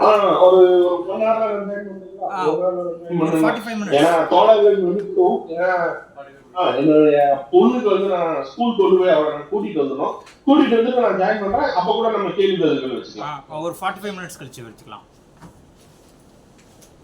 ஓகே 45 மினிட்ஸ் கழிச்சு வந்துறேன். எனக்கு மெசேஜ் பண்ணுங்க. Okay sure yeah by.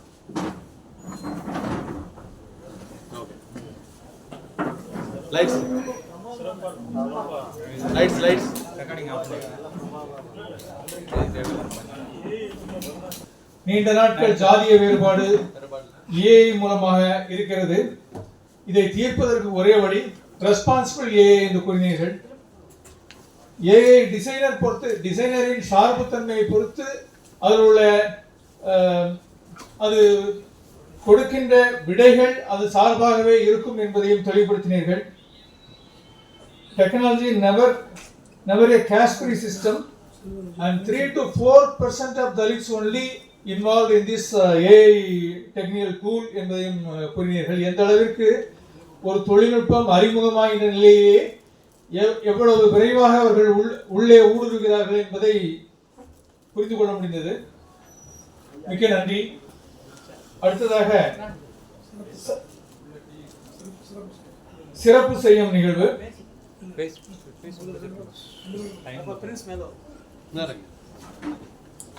திராவிடர் கழகத்தின் துணை பொதுச் செயலாளர் மாண்புமிகு பிரின்ஸ் என்ஆர்எஸ் பெரியார் அவர்களுக்கு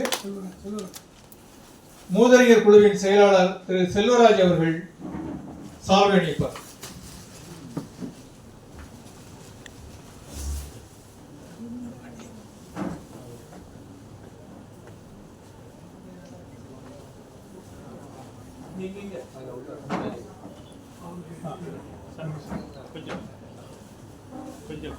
இது ஒரு நிமிஷம் ஒரு நிமிஷம் அந்த எக்ஸ்கியூஸ் மீ ப்ரொஜெக்ட் ஆஃப் பண்ணிடுங்க. ப்ரொஜெக்ஷன் ஆஃப் பண்ணி ப்ரொஜெக்ஷன் வரும் ஃபேஸில் ப்ரொஜெக்ஷன் தேங்க்யூ. ஓகே சார் ஐயா என்னோடதுங்க நல்லா ஃபோட்டோ கை வைங்க. ஒரே நிமிஷம். சைபர் சமூக ஆர்வலர் திரு வினோத் ஆறுமுகம் அவர்களுக்கு பால பன்னீர்செல்வம் அவர்கள் சால்வை அணிவிப்பார்.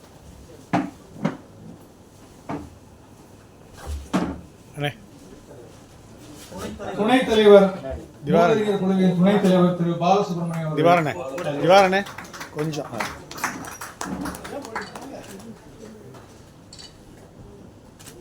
மிஸ்டர் பிரின்ஸ் வாங்க.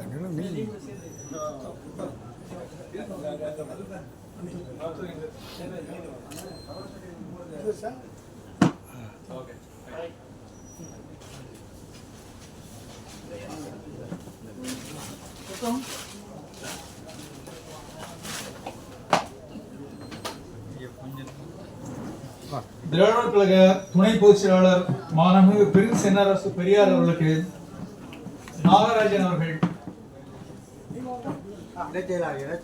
இணை செயலாளர் நாகராஜன் அவர்கள் நினைவு பரிசு வழங்குகிறார்கள். இங்கே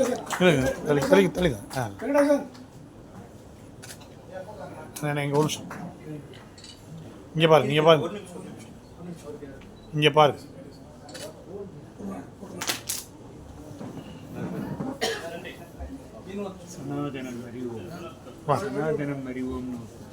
தமிழ்நாடு மூதறிஞர் குழுவின் பொருளாளர் திரு வெங்கடேசன் அவர்கள் சைபர் சமூக ஆர்வலர் வினோத் ஆறுமுகம் அவர்களுக்கு நினைவு பரிசினை வழங்குவார்.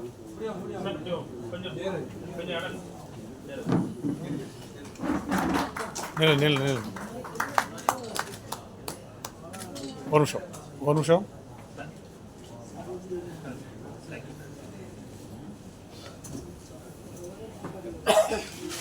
இப்போது சைபர் சமூக ஆர்வலர் திரு வினோத் ஆறுமுகம் அவர்களை கருத்துரை வழங்க அழைக்கிறேன்.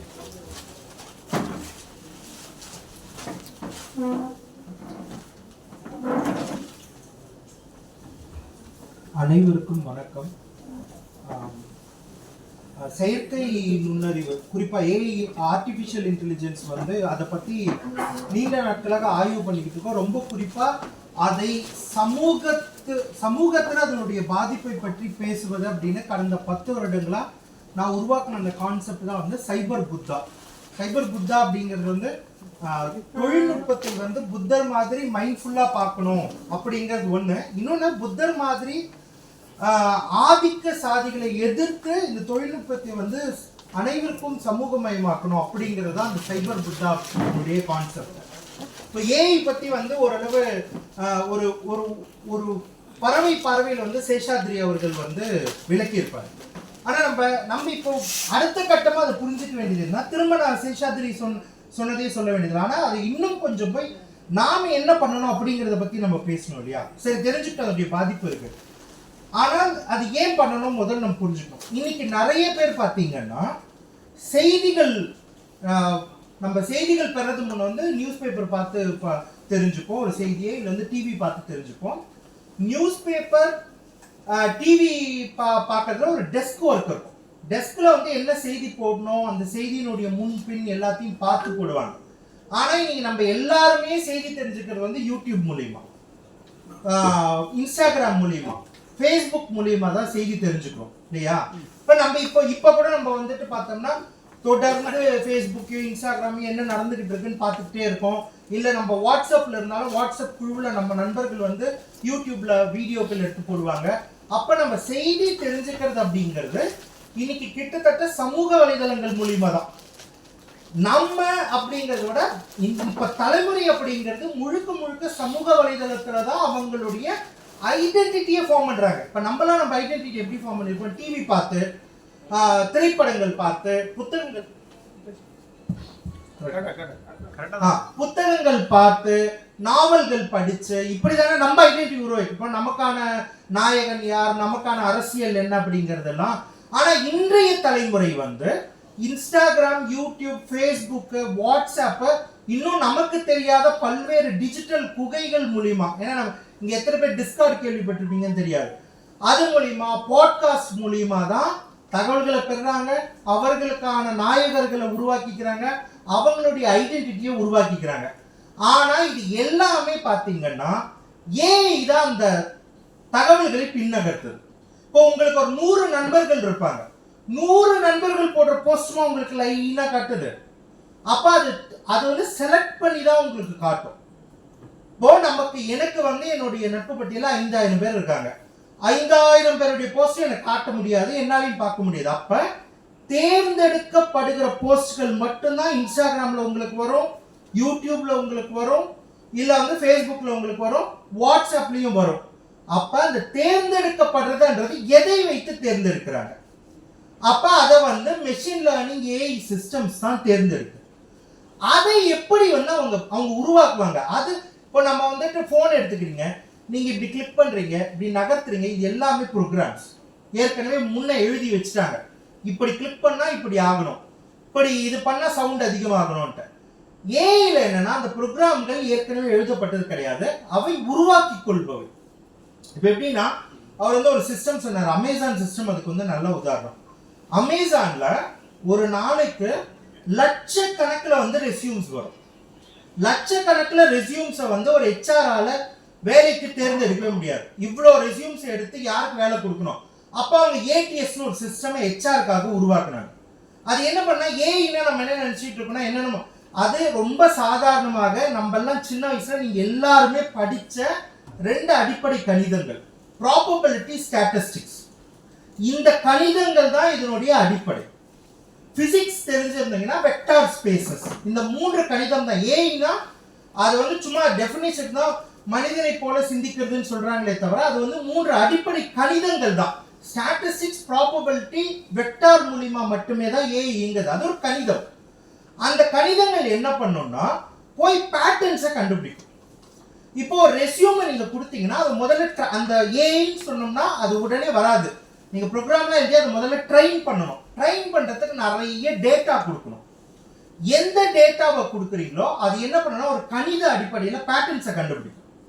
அது என்ன பண்ண ஆரம்பிச்சிச்சு, முதல்ல வந்துட்டு அவங்க அந்த இதுவை சேஷாத்ரி கவர் பண்ணிருந்தார் லைட்டா. ஒரு பெண் வந்து கம்ப்ளைண்ட் கொடுத்தாங்க, தொடர்ந்து வேலைக்கு அப்ளை பண்ணா அது ஆண்கள் ரெஸ்யூமை தான் செலக்ட் பண்ணிக்கிட்டே இருக்கு, பெண்களை ரிஜெக்ட் பண்ணிக்கிட்டே இருக்கு. ஏன்னா அதுக்கு ட்ரைனிங் டேட்டா பிரகாரம் முன்ன வேலை பார்த்த எல்லாருமே இந்த ஒரு பொறுப்பு எக்ஸிக்யூட்டிவ்னு எடுத்துக்கிட்டா ஒரு 80% ஆண்கள் தான் வேலை பார்த்துருக்காங்க, பெண்ணும் ஒருத்தர் தான் வேலை பார்த்துருக்காங்க. அப்ப 100ல் 90 பேர் ஆண்கள்னால அது டிஃபால்ட்டா ஆண்கள் தான் இந்த வேலைக்குன்னு அது வந்து அசோசியேட் பண்ணிக்கும். சரி, அது முதல்ல வந்து சரி எடுத்த உடனே கரெக்ட் பண்ண, நம்ம ஏதாவது கரெக்ட் பண்ண முடியுமான்னு கரெக்ட் பண்ணாங்க. அது திரும்ப திரும்ப பெண்களுடைய ரெஸ்யூம்ஸை கரெக்டாக கண்டுபிடிச்சு மார்க் பண்ண ஆரம்பிச்சு. ஃபர்ஸ்ட் நேம் எல்லாம் ரிமூவ் பண்ணாங்க, அது கண்டுபிடிக்கதா பார்க்கலாம். கண்டுபிடிச்சது. ஏன்னா ஹாபீஸ்ன்னு ரெஸ்யூம்ல போடுவோம்ல, ஆண்களுடைய ஹாபீஸ்க்கும் பெண்களுடைய ஹாபீஸ்க்கும் வித்தியாசம். நம்ம ரெஸ்யூம்ல பார்த்தோம்னா அது அந்த பேட்டர்ன் வச்சு பெண் ரெஸ்யூம் கண்டுபிடிச்சது. திருப்பி அந்த ஹாபீஸை ரிமூவ் பண்ணாங்க. வேற ஏதாவது அதுக்கப்புறமா அது இன்னும் போயிட்டு பெயர்கள் ஹாபீஸை ரிமூவ் பண்ண உடனே வந்துட்டு நம்ம வந்து ரெக்ரியேஷன் பண்ண ஸ்கூல்ஸ் மூலியமா அதை ரிமூவ் பண்ணாங்க. அதுக்கப்புறமா என்ன பிடிக்கும், என்ன நாவல்கள் பிடிக்கும் ரீடிங்ல, அது மூலியமா அது திருப்பி பெண்களை கரெக்டாக கண்டுபிடிச்சிருச்சு. அதுக்கப்புறம் அதையும் ரிமூவ் பண்ணாங்க. ரிஸ்யூம் எழுதுறோம் இல்லையா, எய்ம் பண்ணி எழுதுவோம் இல்லையா எல்லாருமே, அதுல பெண்கள் கடைபிடிக்கிற ஒரு முறையே அது கரெக்டாக கண்டுபிடிச்சிருச்சு. அதை வச்சு அது பெண்களை, ஏன்னா பெண்களுடைய டோன் வந்து சாஃப்டா இருக்கும். ஆர் இல்ல அவங்களுடைய நோக்கம் வந்துட்டு ஒரு பெண்ணோட நோக்கம் வந்துட்டு எக்ஸிக்யூட்டிவ் ரொம்ப சீக்கிரமா ஆக முடியாது இல்லையா, ஸோ அதனால அவங்களுடைய ஆம்பிஷன் வேறுவா இருக்கும். அந்த மொழியில இருந்து அது கரெக்டா பெண் யாருன்னு கண்டுபிடிச்சிருச்சு. அதையும் ரிமூவ் பண்ணாங்க. கடைசியில வந்து டிகிரி கோர்சஸ் எடுக்கிறாங்க இல்லையா, நம்மளையும் நல்லா கவனிச்சு பாருங்களேன், இது நம்ம சொசைட்டிலேயே இருக்கும். ஆம்பளை பையனா இன்ஜினியர் அப்படிலாம் போடும், பெண்களுக்குன்னே சில கோர்சஸ் வச்சிருப்போம்.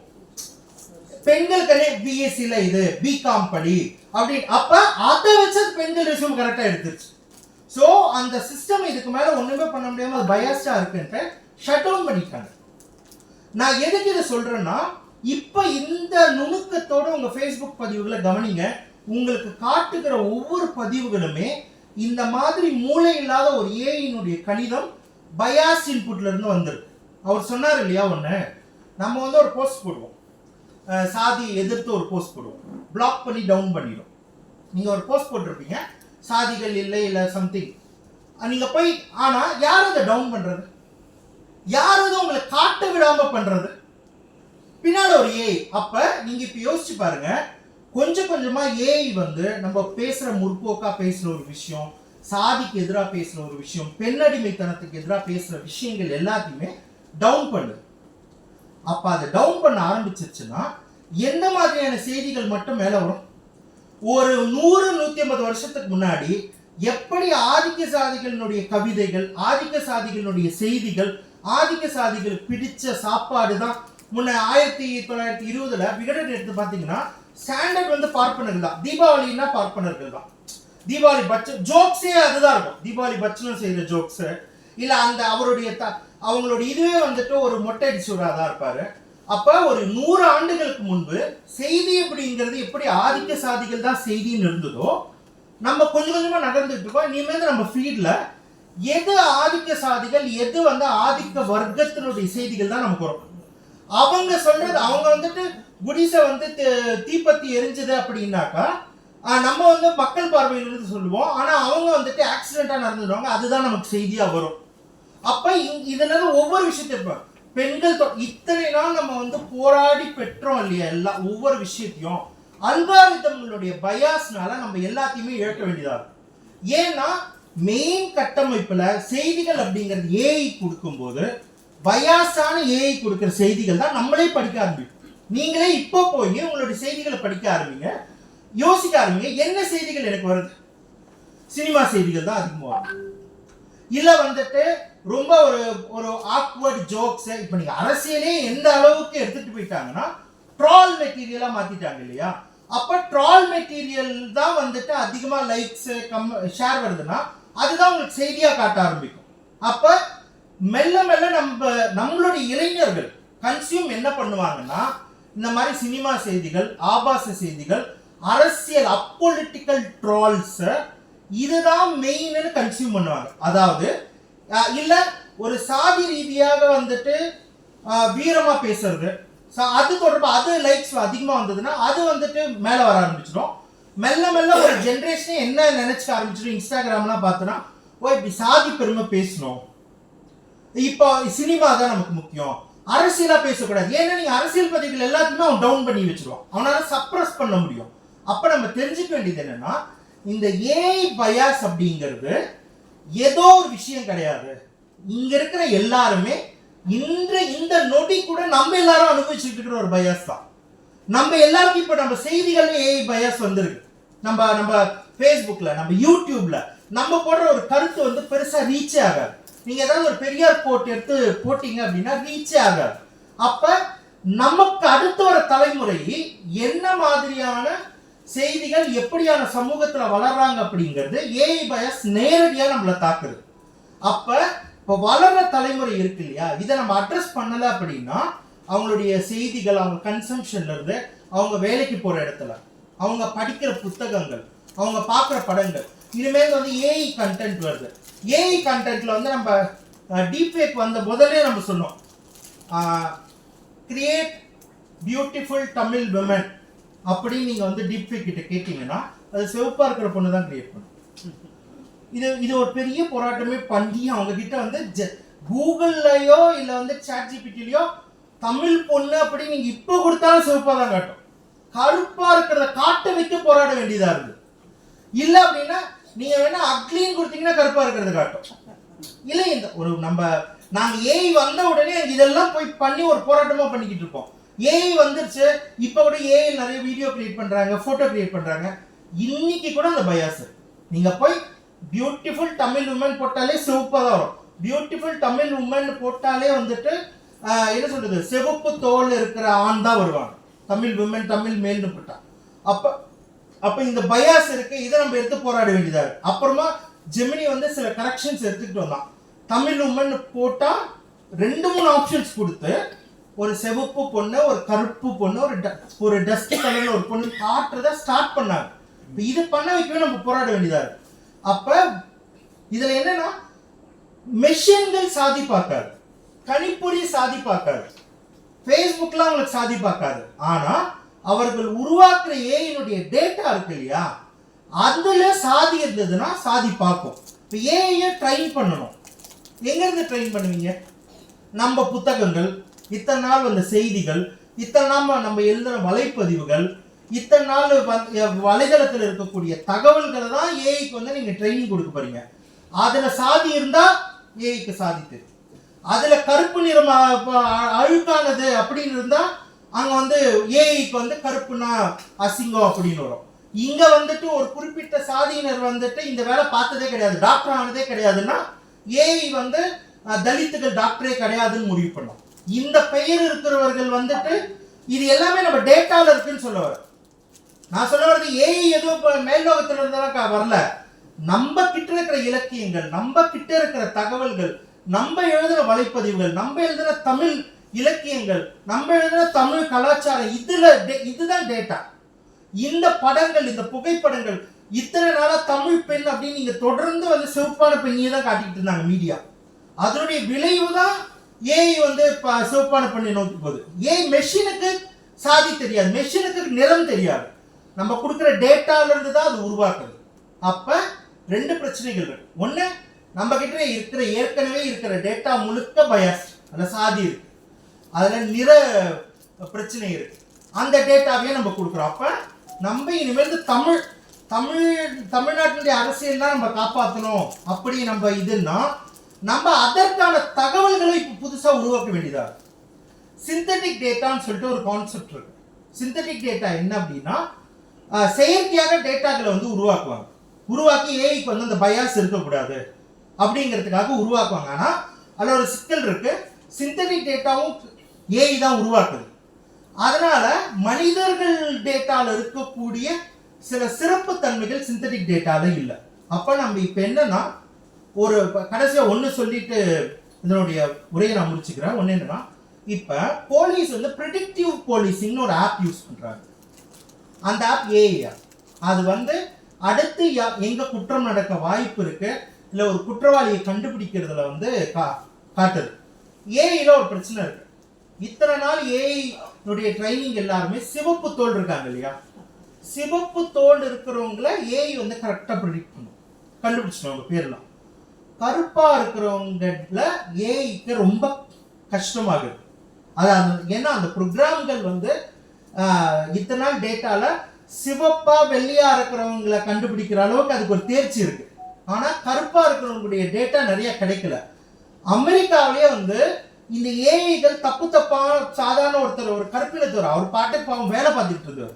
அவர் ஒரு நாள் வந்து அரெஸ்ட் பண்ணிட்டாங்க. அவருக்கு எனக்கு பிறந்த நாள் அரெஸ்ட் பண்ணிட்டாங்க. என்ன அப்படின்னா, நீ தான் நேற்று ஒரு இடத்துல கொள்ள அடிச்சு அப்படிங்கிறாங்க. என்னன்னா எங்க ஏஐ வந்து உன் போட்டோவை தான் காட்டுது. அவர் அதுக்கப்புறம் 1 வருஷம் போராடி அந்த ஏஐ வந்து கிடையவே கிடையாதுன்ட்டு ஒரு வருஷம் வாழ்க்கை போச்சு. அப்பதான் எல்லாருமே வந்துட்டு இது நீங்க வந்து நெட்ஃபிளிக்ஸ்ல பண்ணா weapon of mass math destruction சொல்லிட்டு ஒரு இது இருக்கு, புக்காவே இருக்கு. இது வந்து ஏஐனுடைய பின் கணிதம் என்ன, அந்த கணிதங்கள் வந்து அவங்க கற்பிட பின்மணி. அவங்க வந்து ஒரு ப்ரொஃபஸர், ஏஐ ப்ரொஃபஸர், அவங்க தான் முதல்ல இதை ஆரம்பிச்சாங்க. கற்பிடத்தவர்களுக்கு எதிராக ஏஐ இருக்குன்னு ஆரம்பிச்சு வச்சது. அங்கிருந்து நம்ம நோட் பண்ணி இப்போ வந்து நிறைய வாட்ச் டாக்ஸ் எல்லாம் இருக்காங்க. ஆனா நம்ம பண்ண வேண்டியது இன்னும் நிறைய வேலைகள் இருக்கு. ஏஐ நமக்கு தெரியாம எல்லா இடத்துல வச்சு லைக் ப்ரெடிக்டிவ் பாலிசிங். ப்ரெடிக்டிவ் பாலிசிங்ல என்னன்னா அது திரும்ப இஸ்லாமியர்கள் திரும்ப தலித்துகளையே தான் மார்க் பண்ணும். ஏன்னா அதுக்கு கொடுத்த டேட்டால இஸ்லாமியர்கள் தலித்துகள் நிறைய குற்றம் சுமத்தப்பட்டிருக்காங்க அப்படிங்கிறதுனால அது என்ன பண்ணுதுன்னா தலித்துகள் இஸ்லாமியர்களையே வந்து குற்றவாளிகளை நிற்குது. இப்ப இது வந்து இன்னைக்கு காலையில நமக்கு இருக்கக்கூடிய ஒரு பிரச்சனை. இது வந்து நாளைக்கு பிரச்சனை கிடையாது. நான் அதுதான் குறிப்பா சொல்றது. ஏஐனுடைய இந்த பயாஸ் பிரச்சனை அவர் பார்த்தது எல்லாமே இந்த நொடி நம்மள எல்லாருமே அனுபவிச்சுக்கிட்டு இருக்கிற ஒரு பிரச்சனை. அப்ப இதை பத்தி நமக்கு முதல் தெளிவு இருக்கணும்.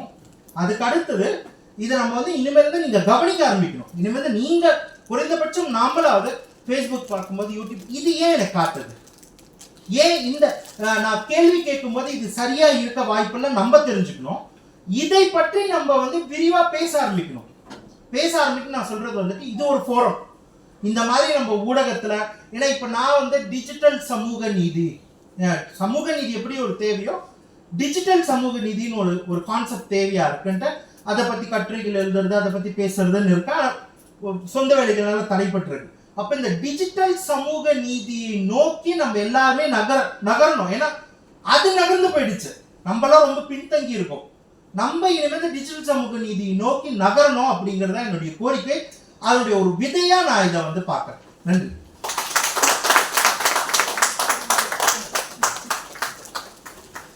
நன்றி திரு வினோத் ஆறுமுகம் அவர்களே.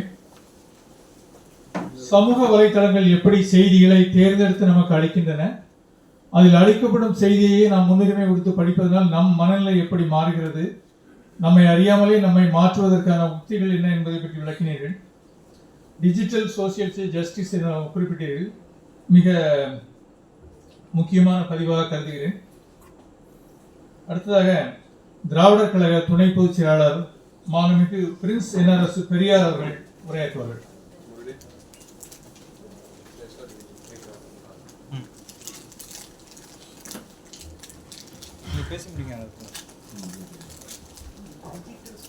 அனைவருக்கும் அன்பான வணக்கம். தமிழ்நாடு பூதறிஞர் குழு அது மூத்தவர்கள் குழு அல்ல, ஓய்வு பெற்றவர்களுக்கான குழு அல்ல, வழிகாட்டும் அறிவு படைத்த வழிகாட்டுவதற்காக இந்த சமூகம் யாரை தேடுகிறதோ அதிலேயும் நாங்கள் கற்ற அனுபவத்திலிருந்துதான் வழிகாட்டுவோம் என்று அல்லாமல் இன்றைக்கு இருக்கிற பிரச்சனைகளையும் புரிந்து கொண்டு வழிகாட்டுவோம் என்று சொல்லக்கூடிய பக்குவம் படைத்த உண்மையான மூதறிஞர்களின் குழு என்கிற அடிப்படையில் தான் இன்றைய நிகழ்வு இடம்பெற்றிருக்கிறது. வழக்கமா இந்த மாதிரி நிகழ்வுகளில் வந்து நான் இருக்கும்போது என்ன இருந்துச்சு தெரியுமா, நாங்க எங்களுடைய காலத்தில் என்ன நடந்துச்சு தெரியுமா என்று பேசாமல் புதிதாக ஒரு தொழில்நுட்பம் வந்திருக்கிறது. அந்த தொழில்நுட்பத்தில் மனித சமூகத்திற்கு ஒரு ஆபத்து இருந்திருக்கிறது. அந்த தொழில்நுட்பம் குறித்து நாங்கள் அறிய வேண்டும், நீங்க எல்லாம் பேசுங்க, நாங்கள் உட்கார்ந்து கேட்கிறோம் அப்படின்னு இந்த நிகழ்வை ஏற்பாடு பண்ணாங்க. ஏன்னா ஐயா நம்முடைய தலைவர் அவர்கள் சொன்னதை போல ஒரு பத்திரிகையாளர் என்கிற அடிப்படையில், ஏன்னா அவங்கெல்லாம் வந்து ரெண்டு பேரும் பேசினவங்களை வந்து தொழில்நுட்ப வல்லுநர்கள், ரெண்டு பேருமே அந்த துறையில தொடர்ச்சியாக பங்காற்றக்கூடியவர்கள். நிகழ்ச்சியை காணொலியை ஒருங்கிணைத்துக் கொண்டிருக்கக்கூடிய தோழர் முரளிகிருஷ்ணன் அவர்கள் இதே மாதிரி தொடர்ச்சியாக ஊடகங்களில் இன்றைக்கு இருக்கிற இந்த சைபர் செக்யூரிட்டி, டேட்டா அனாலிசிஸ், செயற்கை நுண்ணறிவு இது தொடர்பானவற்றை எல்லாம் தொடர்ந்து கவனித்து அதில் இந்த சமகால சமூகத்திற்கும் எதிர்காலத்துக்கும் ஏற்படக்கூடிய ஆபத்துகளை நம்முடைய பார்வையில இருந்து எடுத்து விளக்கக்கூடியவர்கள். ஏன்னா வெறும் டெக்னாலஜி தெரிஞ்சா பத்தாது, அந்த டெக்னாலஜி இந்த சமூகத்திற்கு என்ன விதமான பாதிப்பை உருவாக்குகிறது, அதனுடைய பிரதிபலிப்பு இங்கே என்னவாக இருக்கிறது, நாம் இதை வெகுமக்களுக்கு கொண்டு போய் சேர பல விஷயங்கள் இருக்குல்ல, இதை வெகுமக்களுக்கு கொண்டு போய் சேர்ப்பதற்கு என்ன செய்ய வேண்டும் என்கிற பார்வையில் அணுகக்கூடியவர்கள். எனவே அவங்க 3 பேருமே ஏறத்தாழ ஒரே புள்ளியில் இருக்கக்கூடியவர்கள். அதுல இருந்து கொஞ்சம் பேர்பட்டு நான் இந்த பிரச்சனையை வந்து ஏன் நான் பேசுறதுக்கான தேவை எங்க வருதுன்னு கேட்டா, உண்மை ஏட்டில் ஒரு கட்டுரையை கடந்த மார்ச் 16-31 இதழிலே எழுதியிருந்தோம். செயற்கை நுண்ணறிவையும் மாசுபடுத்திய ஜாதி பாகுபாடு என்று. இந்த கட்டுரை எழுதி பப்ளிஷ் ஆயிடுச்சு. அன்னைக்கு மாலை தாம்பரத்தில் நடைபெறுகிற கூட்டத்திற்கு மார்ச் 16ஆம் தேதி அந்த மாலை கூட்டம் நடைபெறுகிறது. அடையாறுல இருந்து கிளம்பி தாம்பரத்துக்கு வர்றவர்கள் அந்த செய்தியை படிச்சிட்டாரு. வந்து எப்படியும் என்னை பார்க்க தான் போறாரு ஆசிரியர். ஆனாலும் அதுக்குள்ள அவருக்கு பொறுக்கல. வந்துகிட்டு இருக்கும்போதே ஃபோன் பண்ணிட்டாரு. அருமையான கட்டுரையா, நல்ல செய்தியா இருக்கு, இது நல்லா எடுத்துட்டு போகணும் நம்ம மக்களுக்கு, எவ்வளவு பெரிய ஆபத்து. ஏன்னா ஏஐங்கிறத நம்ம எல்லாரும் பாராட்டி கொண்டிருக்கிறோம். அறிவியலுடைய மிகப்பெரிய வளர்ச்சி தான். அதுல என்ன நன்மை என்ன கேடு என்பதெல்லாம் பல வகையாக விவாதிக்க வேண்டும் என்றாலும் கூட பல வகைகளில் இந்த செயற்கை நுண்ணறிவு என்கிற தொழில்நுட்பம் மனித குலத்தினுடைய ஒரு மெக்கானிக்கலா செய்ய வேண்டிய வேலைகளை அது குறைக்க போகிறது. அது ரொம்ப இயல்பா அதுல வந்து அதை எப்படி பயன்படுத்துகிறோம் என்பதுதான் நமக்கு இருக்கிற பிரச்சனை. ஒரு தோழர் ஒருத்தர் எழுதியிருந்தார், என்னை போல கவிதை எழுத, என்னை போல ஓவியம் தீட்ட, இதுக்கெல்லாம் ஏஐ வேண்டாம்.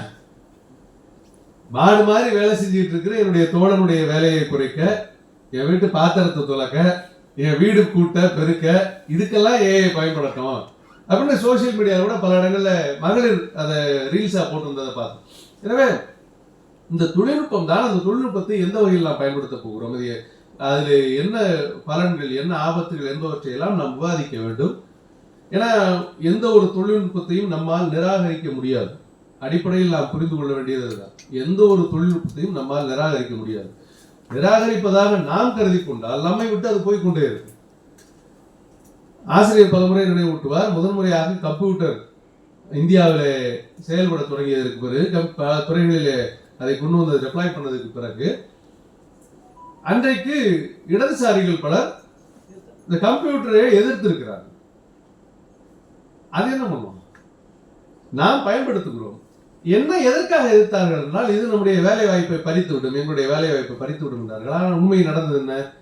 கணினித்துறை ஏராளமான வேலை வாய்ப்பை உருவாக்கி பெரிய அளவிற்கு தமிழ் சமூகம் அதனால் பலன் பெற்றிருக்கிறது. ஒடுக்கப்பட்டவர்கள், பிற்படுத்தப்பட்டவர்கள், கிராமப்புறங்களில் இருந்து படித்து வந்தவர்கள் எல்லாம் முறையாக அதை எப்படி பயன்படுத்துவது என்று திராவிட இயக்கத்திற்கு ஒரு தெளிவு இருந்த காரணத்தால் தமிழ்நாடு முழுக்க பொறியியல் கல்லூரிகள் தொடங்கப்பட்டன.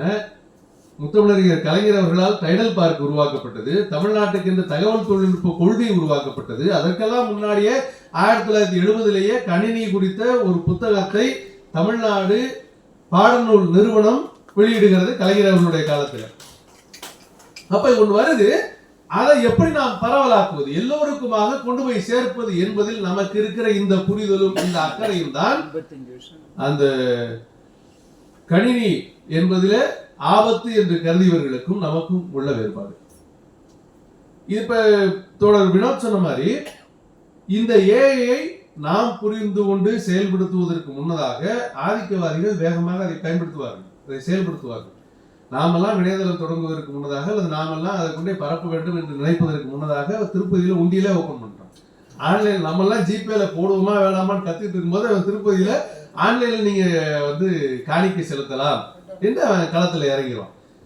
அப்ப இதை எப்படி பயன்படுத்துவது என்று இப்படிப்பட்ட தொழில்நுட்பங்களை பெரிய அளவில் பயன்படுத்தி முதலாளித்துவம் ஒரு பெரிய வளர்ச்சியை கண்டிருக்கிறது. இன்னொரு ஆங்கிள் முதலாளித்துவத்தினுடைய வளர்ச்சி தான் இத்தகைய தொழில்நுட்பத்தினுடைய வளர்ச்சிக்கே ஒரு முக்கிய காரணமாகிறது. ஏன்னா அதை எப்படி வேலை ஆட்களை எப்படி குறைப்பது, லாபத்தை எப்படி அதிகரிப்பது என்று சிந்திக்கிற போது அதுக்கு அதிக அளவுல நம்ம வந்து மெஷினை பயன்படுத்தலாம் அப்படின்னு ஒரு யோசனை வருது. அப்ப மெஷினை பயன்படுத்தினா அதை எப்படி வந்து ஆட்டோமேட் பண்றது, இப்படியான சூழல்ல தான் எல்லாமே வளருது. ஆனால் அதில் என்ன விதமான எச்சரிக்கையை நாம் எடுத்துக்கொள்ள வேண்டும், அதுதான் இன்றைக்கு அவர்கள் சுட்டிக்காட்டி இருக்கிறார்கள். எப்படி அது வேலைவாய்ப்பு துறையில என்ன பாதிப்பை ஏற்படுத்துவது வாய்ப்பு இருக்கிறது. அதே போல அவங்க பேங்க்ல வந்து கடன் வாங்குவதில் இருந்து எல்லா இடத்திலும் ஒரு குற்றவாளியை நிர்ணயிப்பது வரை எல்லா இடங்களிலேயும் இது என்ன வகையான தாக்கத்தை ஏற்படுத்த போகிறது என்றால், அப்ப இதற்கு என்ன செய்ய வேண்டும் என்பதையும் அவர்கள் முன்மொழிந்திருக்கிறார்கள். கடைசி கட்டமாக எப்படி போனாலும் இந்த பிரச்சனைக்கு தீர்வாக பெரியாரும் சமூக நீதியும் தான் வந்து நிற்கிறது. இப்ப இதுல இருந்து தப்பிக்கும் போது ஒரு பேர் சொல்லும்போது சொன்னாங்க, இப்ப வடநாடு முழுக்க ஜாதி பெயரொட்டுகளோடு இருக்கிற சூழலில் அங்கேயெல்லாம் மிக எளிதாக இந்த பெயரொட்டுகளை வைத்துக்கொண்டு ஜாதி பெயரை வைத்துக்கொண்டு அந்த ஏஐயால வந்து எல்லாத்தையும் மாற்ற முடியும். ஆனால் இங்கே ஏறத்தாழ பார்ப்பனர்களை தவிர ஒண்ணு தமிழ் பேரை வச்சுட்டோம், இல்ல அவரே சொன்ன மாதிரி தன்சிகா பன்சிகான்னு ஏதாவது ஒரு வடமொழி பேரை வச்சுட்டோம். எந்த ஜாதிக்கு எந்த பெயர் என்று கண்டுபிடிக்க முடியாத அளவிற்கு என்ன தமிழ் அல்லது வடமொழி அப்படின்னு வச்சுக்கலாம். ஆனால் இந்த காஸ்ட் பயாஸ் இல்லாமல் பெயர் வைப்பதற்கான சுதந்திரம் நமக்கு கிடைத்திருக்கு. இன்னும் ஏன்னா அது நமக்கு தெரியும், இந்த பெயர்களே 100 ஆண்டுகளுக்கு முன்னால் யார் யார் எந்த ஜாதி எந்த பெயரை வைக்க வேண்டும் என்றெல்லாம் இருந்தது. மனுதர்ம காலத்தில் எப்படி இருந்தது, பிறகு எப்படி நாம எப்படி மாற்றி இருக்கிறோம், அதுக்காக தொடர்ச்சியா என்ன வேலை செஞ்சிருக்கோம் என்பதையெல்லாம் நம்ம பார்த்துருக்கிறோம். எனவே அது நமக்கு ஒரு வகையில பாதுகாப்பை தந்திருக்கிறது என்றால், ஆனால் இது நிரந்தரமானதல்ல. அது அடுத்தடுத்த வெறும் பெயரை மட்டுமல்ல, அடுத்தடுத்த கட்டங்களிலே போய் இறங்கி போக இருக்கிற சூழலில் நாம் என்ன செய்ய வேண்டும்? அப்ப ஏஐ முறையாக அந்த செயற்கை நுண்ணறிவுக்கு முறையாக பயிற்றுவிக்க வேண்டிய அவசியம் நமக்கு இருக்கிறது. இப்ப அவர் சொன்னதை போல நாம் கொடுத்திருக்கிற டேட்டா, இப்ப உத்தரப்பிரதேசத்துல கதை எழுத சொல்லி கேட்கிறார்கள். கிட்டத்தட்ட 7200 கதைகளை எழுத சொல்லி கேட்கிறாங்க. அந்த 7200 கதைகள்ல 70% மேற்பட்ட அளவிலான கதைகள் உயர் ஜாதி பார்ப்பனர்களை பற்றிய கதைகளாக வருகின்றன. ஏன்? பழைய இலக்கியங்கள்லாம் எடுத்து படிக்க கொடுத்துருக்கு. ஏன் எல்லாத்தையும் வந்து நீங்க ஞாபகம் இருக்கலாம், வந்து எந்திரன் ஒரு திரைப்படம் வரும். அந்த எந்திரன் திரைப்படத்துல வந்து புத்தகம் படிக்கிறதுக்காக கொடுக்கும்போது சர்ன்னு அப்படி விரிச்சு பார்த்துட்டு ஓகே அப்படின்னு சொல்ல, அது ஒரு விளையாட்டுக்கு ஒரு பிக்டோரியல் டெபிக்ஷன் வச்சுக்கோங்களேன், ஒரு அடையாளமாக காட்டுவது. ஆனால் நமக்கு இது எல்லாமே இன்னைக்கு பிடிஎஃப்ல இருக்கு. எல்லாத்தையும் பிடிஎஃப் கொடுத்து அதை கற்றுக் கொடுத்துதான் நாம் மொழிகளை பழக்கி இருக்கிறோம், பண்பாட்டை பழக்கி இருக்கிறோம், வரலாற்றை பழக்கி இருக்கிறோம். இவை எல்லாம் ஏற்கனவே எழுதப்பட்டு கையில இருக்கிற தரவு. இத படிச்சதுக்கு அப்ப நீ என்ன விதைத்தவமோ அதுதான் விளையும். as you sow, as you reap, so you reap. அவ்வளவுதான். அதுதான் இன்றைக்கு நடந்திருக்கு. எனவே இப்ப நமக்கு தேவைன்னா, இப்ப நம்ம இவ்வளவு காலம் சொல்லிட்டு இருந்த விஷயத்தை இன்னும் அழுத்தமாக திரும்ப சொல்ல வேண்டியது இருக்கிறது. நீங்க இப்பயும் போய் பல பேர் கேட்பான், டிஜிட்டல் காலத்திலயுமா வந்து நீங்க வந்து சோசியல் ஜஸ்டிஸ் பேசுவீங்க, இப்பயுமா ஜாதியை பத்தி பேச போறீங்க, இந்த காலத்திலுமா அப்படி கேட்பான். இந்த காலத்திலும் நீ ஜாதியை பிடித்துக் கொண்டு தொங்கி இருக்கிற போது, இந்த காலத்திலும் உடைய ஏஐ பழமையெல்லாம் வைத்துக் கொண்டு எங்களை அடையாளம் காணுகிற போது, எங்களை குற்றவாளியாக்குகிற போது, இந்த காலத்திலும் நாங்கள் அதை பேசித்தான் ஆக வேண்டும். என்று வரைக்கும் ஜாதிங்கிறதுக்கான அந்த பூண்டு எப்ப வரைக்கும் இருக்கோ அப்ப வரைக்கும் நாம் இதையெல்லாம் பேசித்தான் ஆக வேண்டும், வேற வழியே கிடையாது. இப்ப அது வரைக்கும் பெரியார் தேவைப்பட்டு கொண்டே இருப்பார், அது வரைக்கும் சமூக நீதி தேவைப்பட்டு கொண்டே இருக்கும். ஏன்னா அது இங்க மட்டும் இல்ல, இப்ப ஒரு தோழர் சொன்னதை போல இன்னைக்கு கருப்பினத்தவர் அந்த பிரச்சனையை இன்னைக்கு எதிர்கொண்டு இருக்கிறார்கள். இது அது மட்டும் இல்ல, அடுத்து நீங்க போங்க, இது வந்து இன்னும் விரிவாகிக் கொண்டே இருக்கிறது. உலகம் ஒரு கிராமமாக சுருங்குகிறது என்று நாம் சொல்லிக் கொண்டிருக்கிற அதே சூழலில் இந்த சுருங்குகிற கிராமத்துக்குள் வேறொரு பிரச்சனை எழுந்திருக்கிறது. எல்லா இடங்களிலேயும் குடியிருப்போர் அல்லது குடியுரிமை என்பது இன்னைக்கு பெரிய பிரச்சனையாகி இருக்கிறது. மைக்ரன்ஸ் பெரிய பிரச்சனையாகி இருக்கிறது. வெளிநாடுகளில் இருந்து இங்கே வந்து குடியேறுகிறார்கள் என்றால் எல்லா நாட்டிலும் இந்த பிரச்சனை பெரிய அளவில் வெடித்துக் கொண்டிருக்கிறது. நீங்க ஐரோப்பிய நாடுகள், அமெரிக்கா, ஆஸ்திரேலியா வரைக்கும் நமக்கு பிரச்சனை இருக்காது. ஏன்னா நம்ம தான் அங்க போறோம், நம்ம தான் இங்க இருந்து கிளம்பி 3ஆம் உலக நாடுகள் தான் இங்க இருந்து கிளம்பி மேற்குலக நாடுகளை நோக்கி அல்லது தொழில்நுட்பத்திலே பணக்காரத்தன்மையிலே வளர்ந்திருக்கிற நாடுகளை நோக்கி நாம் போகிறோம் அல்லது நம்முடைய பிள்ளைகளை அனுப்புகிறோம், உறவினர்களை அனுப்புகிறோம்ங்கிற போது அங்கே இன்றைக்கு எல்லா நாடுகளிலும் இந்த பிரச்சனை ஏற்பட்டிருக்கிறது. அப்ப நாளைக்கு அதுவும் சிக்கலாகும். ஏஐ வந்து அதையும் பார்க்கும், யாரெல்லாம் செலக்ட் பண்ணும்போது நமக்கான வாய்ப்புகள் குறையக்கூடும். அப்ப நாம் செய்ய வேண்டியது என்னன்னா, இதற்கான ஒரு பாலிசி உருவாக்கப்பட வேண்டும். அரசு இங்கே தொழில்நுட்பத்திற்கென்று ஒரு பாலிசி உருவாக்குவதற்கு ரொம்ப காலம் ஆச்சு இந்திய கவர்மெண்ட்லாம். நாம் அதற்கான பாலிசியை உருவாக்க வேண்டும். இந்த இப்போதைக்கு தற்காலிகமாவது தனியார் துறைகளிலேயும் சமூக நீதிக்கான குரல் நிச்சயம் வந்தே ஆக வேண்டும். எவ்வளவு காலம்லாம் கேட்காதீங்க, நம்ம அதே பதில் தான் இருக்கிற வரைக்கும்.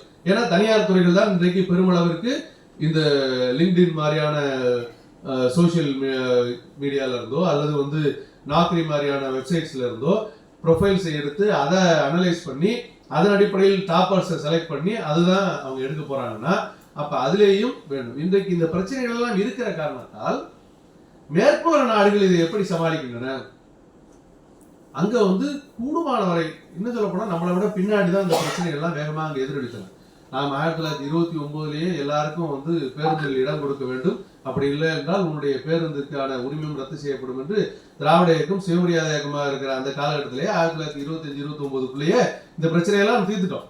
ஆர்டர் போட்டாச்சு. அன்னைக்கே ராமநாதபுரம் ஜில்லாவில் WPS சவுந்தரபாண்டியன் கொடுக்கிறார், பல மாவட்டங்களில் வருகிறது, பன்னீர்செல்வம் முன்னெடுக்கிறார் என்று பல இதெல்லாம் மாறியாச்சு. இது அமெரிக்காவில் ஏறத்தாழ அதற்கு பிறகு ஒரு 20-30 ஆண்டுகள் கழித்துதான் பிரச்சனையாகுது. அங்க போய் ரோசா பார்க்க உட்கார்ந்து அதுல ஒரு பிரச்சனை ஆனதுக்கு பிறகு பேருந்துகளில் எல்லோருக்குமான உரிமை என்று தொடங்கியதான் மார்ட்டின் லூதர் கிங்குடைய மிகப்பெரிய போராட்டமாக மாறுகிறது. அவர்கள் ஆனால் அதை புரிந்து கொண்டு அதற்கு பிறகு அவருடைய திரைப்படங்கள் உள்ளிட்ட எல்லாவற்றிலும் கூடுமானவரை இந்த சமூக நீதியை கொண்டு வருவதற்கான முயற்சிகளை மேற்கொண்டு கொண்டு இருக்கிறார்கள். அவங்களுடைய திரைப்படங்கள்ல வந்து ஒரு கருப்பினத்தவரையா வெள்ளனா காட்டிட்டு இருக்கிற மாதிரியான சூழல்லாம் இருக்கக்கூடாது. எல்லாருக்குமான பங்கு வழங்கப்பட வேண்டும், எல்லாருக்குமான வாய்ப்பு வழங்கப்பட வேண்டும். அந்த பர்சன்டேஜ்லேயே வந்து எத்தனை சதவீதம் கருப்பினத்தவர் காட்டப்பட வேண்டும், வெறும் வெள்ளையர்களுக்கான படமாக மட்டும் இருக்கக்கூடாது, இவங்கெல்லாம் இருக்கிறாங்கிறதை காட்டியே ஆகணும் என்று எல்லா இடங்களிலேயும் அந்த சிந்தனை இன்றைக்கு வந்திருப்பதை போல இந்தியாவிலும் அதற்கான சிந்தனை உருவாக வேண்டும். அது இனிமே வந்து இந்தியா என்று மட்டும் நாம் தனியாக சிந்திக்க முடியாது, தமிழ்நாடு என்று மட்டும் கூட நாம் தனியாக சிந்திக்க முடியாது. ஏன்னால் உலகளாவிய அளவில் இந்த பிரச்சனை வந்து கொண்டிருக்கிறது.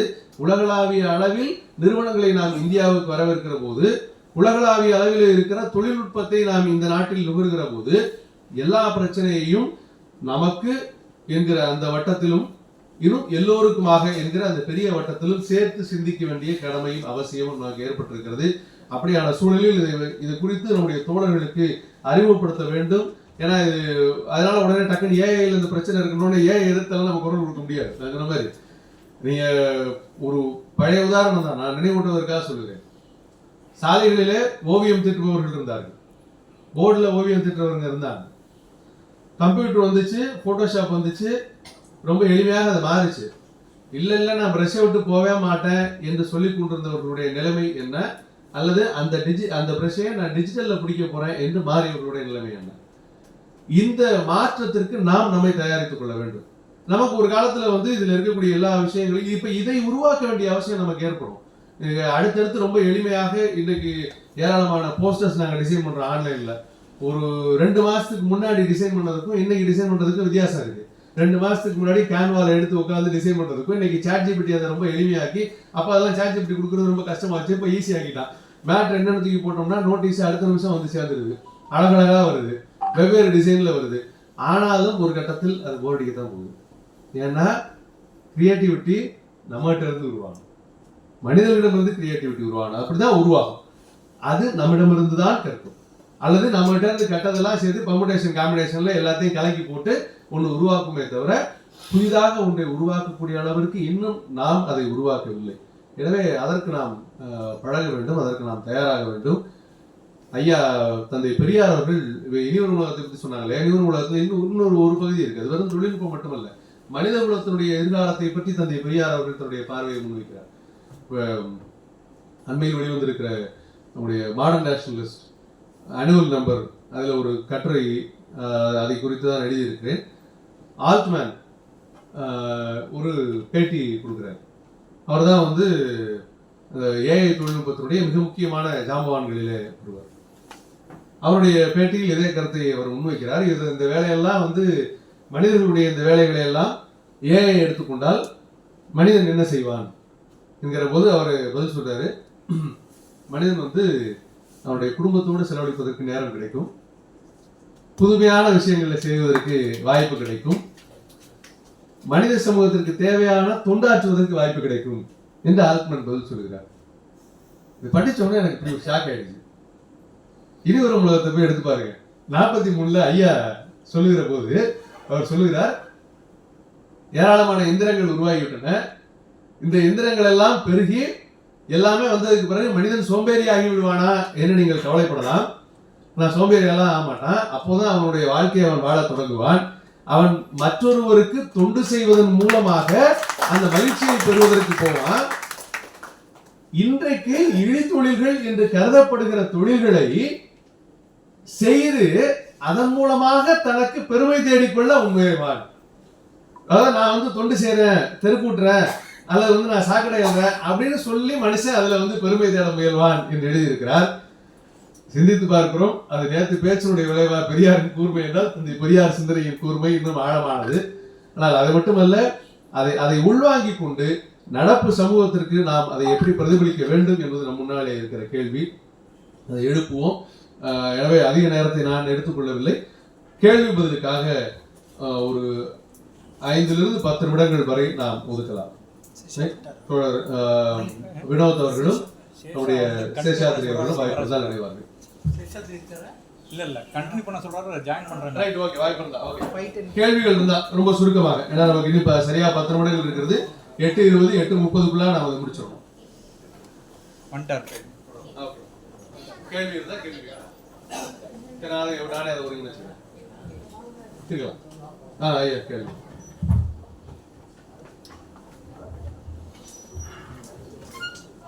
இப்போ இந்த ஏஐயில் இப்போ சொன்ன அத்தனை செய்திகளும் வந்து அடிப்படை வந்து இயந்திர கற்றல், மிஷின் லேர்னிங். இந்த மிஷின் லேர்னிங்க்கு ஒரு தணிக்கை, உலகளாவிய ஒரு தன்னிச்சையான ஒரு நிறுவனம் மூலயமாக ஒரு தணிக்கை செய்வதற்கான வாய்ப்புகள் என்ன? ஆடிட்டிங். இது மைக்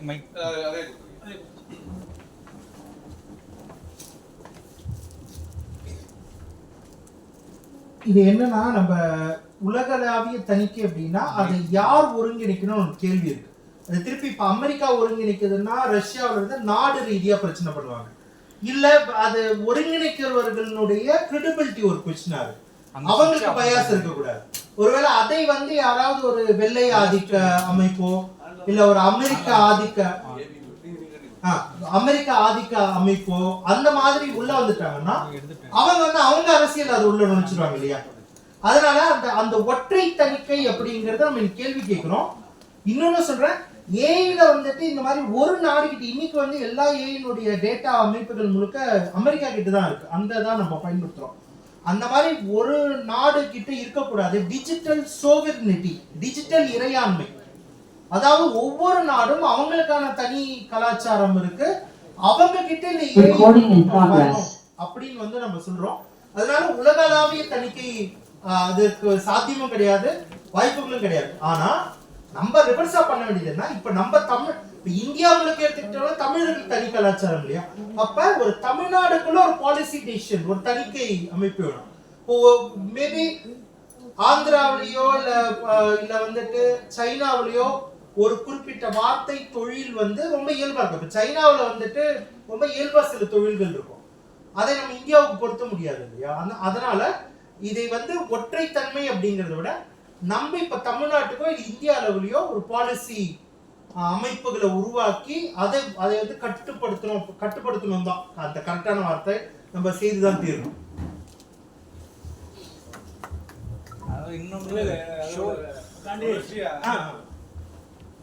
நீங்க சொல்றது வந்து அந்தந்த ரீஜனல் லெவல்ல, மாநிலத்துல, நாட்டுல பண்றது அது ஒரு வரணும். அது ஒன்றும் நம்ம மாற்று கருத்து இல்லை. ஆனா இப்போ வந்து இப்போ உலக சுற்றுச்சூழல் இதுல வந்து மாசுவை கட்டுப்படுத்துறதுக்கு சிஓபின்னு ஒரு அமைப்பு இருக்கு இல்லையா, கான்ஃபரன்ஸ் ஆஃப் பார்ட்டிஸ். அது ஒரு பல வருடங்களாக நடந்துட்டு இருக்கு. அதன் மூலயமா அதோட தாக்கம் வந்து எல்லா நாட்டுக்கும் வந்திருக்கு. இப்போ இந்தியாவே ஒரு compel to do that certain things.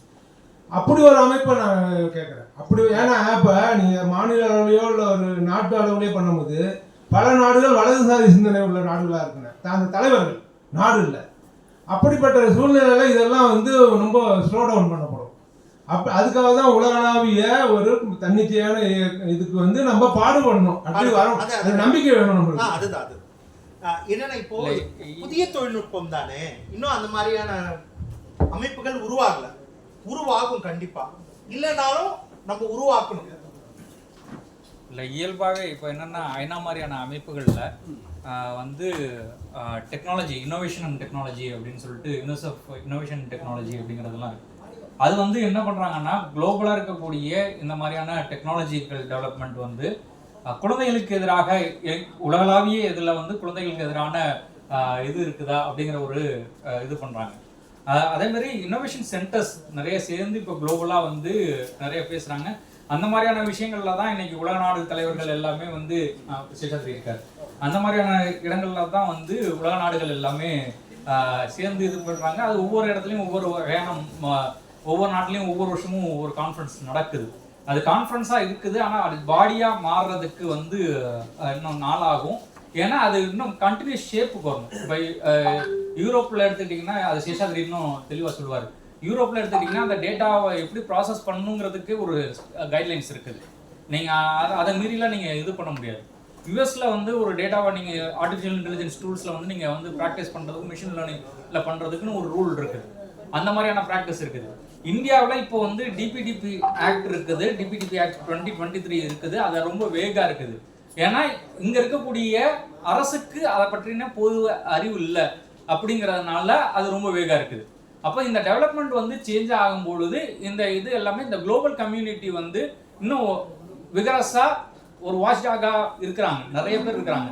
அது வந்து பார்த்தீங்கன்னா இந்த ஓப்பன் சோர்ஸில் இயங்கக்கூடிய கட்டற்ற தொழில்நுட்ப இதில் இருக்கக்கூடியவங்க எல்லாமே அதை வாட்ச் பண்ணிக்கிட்டு தான் இருக்கிறாங்க. அதனால தான் அது உங்களுக்கு உடனே பிரச்சனைகள் எல்லாம் வந்து வெளியில் சொல்லிக்கிட்டே இருக்கிறாங்க. இல்லைன்னா அது ரொம்ப இயல்பாக முன்னாடி மாதிரி ஒரு கார்ப்பரேட் நிறுவனங்கள் மைக்ரோசாஃப்ட் வந்து ஒரு 10 வருஷத்துக்கு முன்னாடி 15 வருஷத்துக்கு முன்னாடி செயல்பட்ட மாதிரி இப்போ செயல்பட முடியாது. இது வந்து இப்போ லிங்க்டினே மைக்ரோசாஃப்டோடது தான். இப்போ லிங்க்டின் தான் வாங்கிட்டாங்க.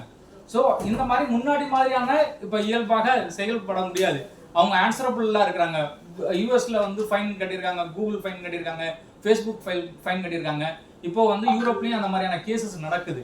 ஸோ நம்ம எவ்வளவு நம்ம விழிப்புணர்வோடு இருக்கிறோமோ அதன் அடிப்படையில் இருந்து தான் இதற்கான முயற்சிகளும் விரைவுபடுத்த முடியும் அப்படிங்கிறது தான் இதுலேருந்து நம்ம புரிஞ்சுக்க வேண்டியதாக இருக்கும்.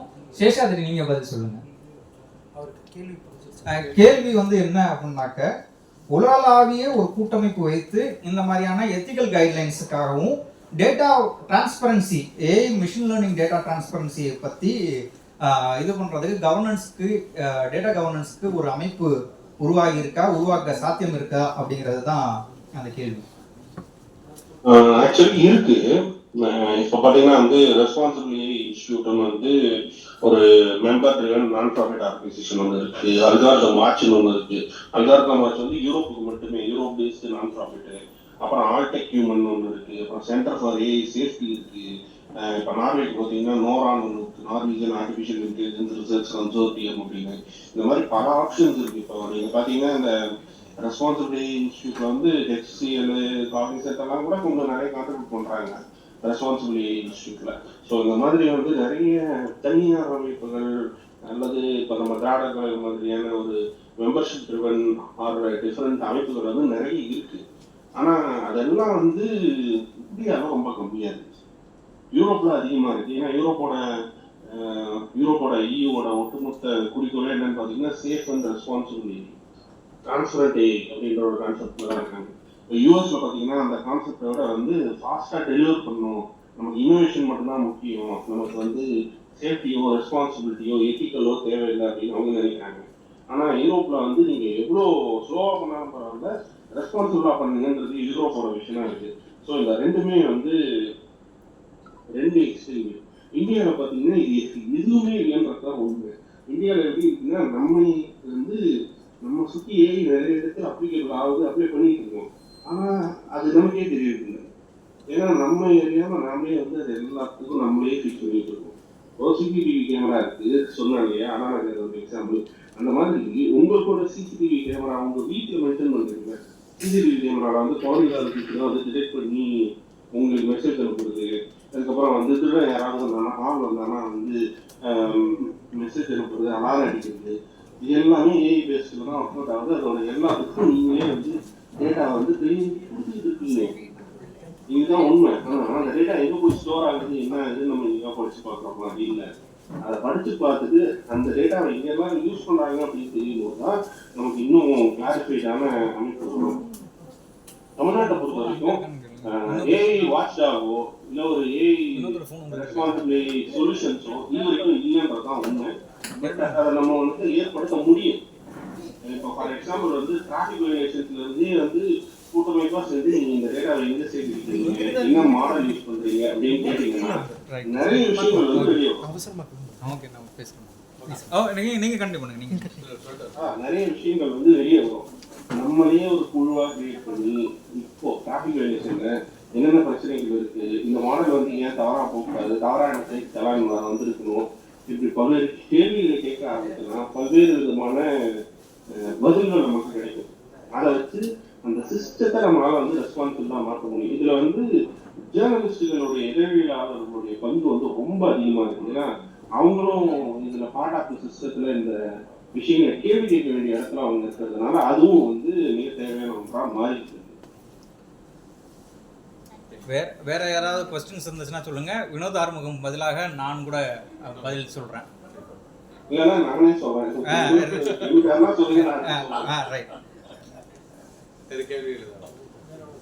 ஏஐ லேர்னிங் வந்து பப்ளிக் என்ன எப்படி ஏஐ லேர்ன் பண்ண வைக்கிறாங்க, அது எப்படி வைக்கணும் அப்படிங்கிறதுக்கு ஏதாவது இருக்கா? அது சிஸ்டம் ஃபிட் பண்ணி ஏஐ லேர்ன் பண்ணிக்கிறதுங்கிறது ஒரு விஷயம். அப்புறம் அசோசியேஷன்ஸ்லாம் ஃபார்ம் பண்ணி அவங்க அதை ரெஸ்ட்ரிக்ட் பண்ணுறாங்கிற விஷயம். பப்ளிக் மூலமாக ஏஐ லேர்ன் பண்ணுங்கிறது தான் ஒரு விஷயம்னா பப்ளிக் எப்படி இருக்கணும், பப்ளிக்குடைய ஆக்டிவிட்டீஸ் என்ன மாதிரி இருக்கணும், ஏஐ எப்படி லேர்ன் பண்ண வைக்கணும். இல்லை, லேர்னிங் ப்ராசஸில் வந்து பார்த்தீங்கன்னா பொதுவாகவே ஃபஸ்ட்டு வந்து எங்கேருந்து வரணும்னா அவேர்னஸ்லேருந்து ஸ்டார்ட் பண்ணணும்.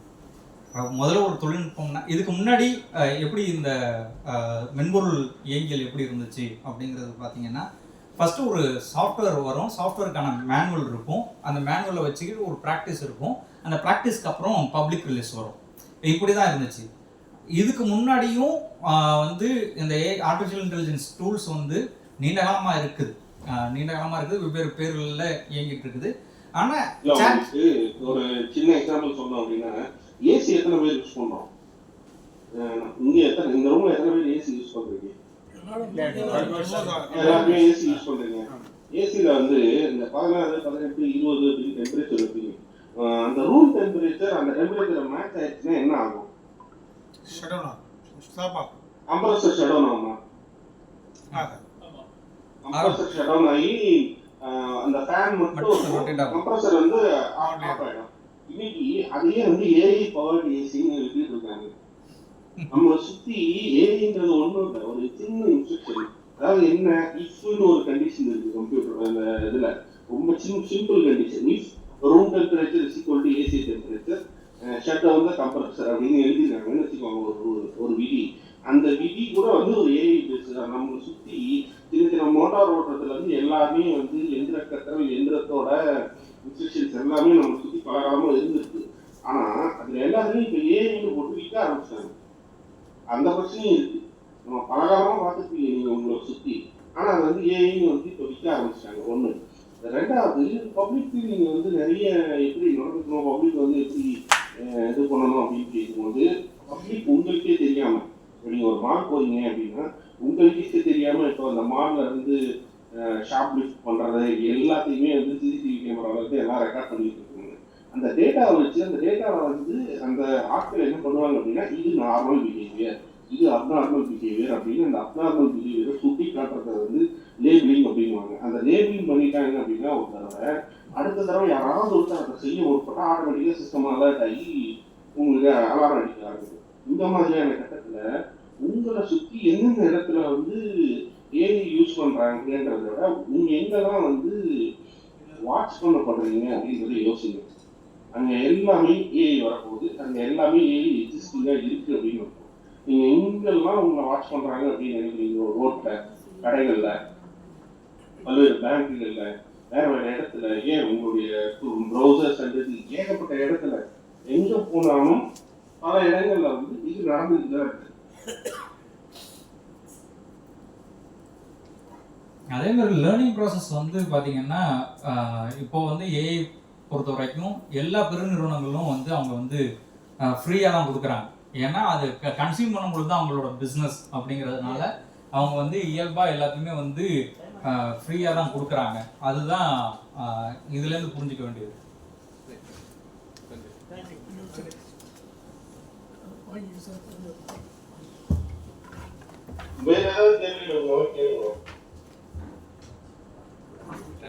நீங்க நிறைய டைம் ஆயிடுச்சு, அதனால எல்லாம் வெளியூர் கிளம்புறது, வெளியிடத்துக்கு கிளம்பணும் அப்படிங்கறத முடிக்கிறாங்க நிகழ்ச்சியை.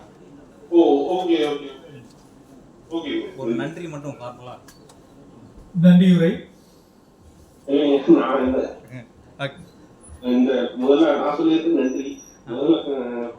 முதல்ல வந்து இந்த கலந்துரையாடல் ஏற்பாடு செய்த ஆசிரியராகட்டும், அதுக்கப்புறம் பிரின்ஸ் ஆகட்டும், இந்த விழா ஏற்பாடுகளை கவனித்து கொண்ட முரளி ஆகட்டும், 3 பேருக்கு தான் வந்து நன்றி. இதை ரொம்ப நாளாக பேசணும், ஆசிரியர் பேசணும்னு ஆசைப்பட்டாரு, பேசுங்க அப்படின்னு வந்து சொல்லிகிட்டே இருந்தாங்க. ஒரு பிரின்ஸ் அவர்களும் தேர்தல் முடிஞ்ச அந்தந்த வேலையில வந்து தள்ளி போயிட்டே இருந்துச்சு. எனக்கு இன்னைக்கு நடந்தது இது ஒரு சரியான ஈவெண்ட்டாக தெரியுது. பங்கெடுத்த அனைவருக்கும், விழா ஏற்பாடுகளை செய்த அனைவருக்கும் நன்றி. செயற்கை நுண்ணறிவு தொழில்நுட்பத்திற்குள் வர்ணபேத திணிப்பு எனும் தலைப்பே முதலில் வித்தியாசமாக தான் இருக்கும்.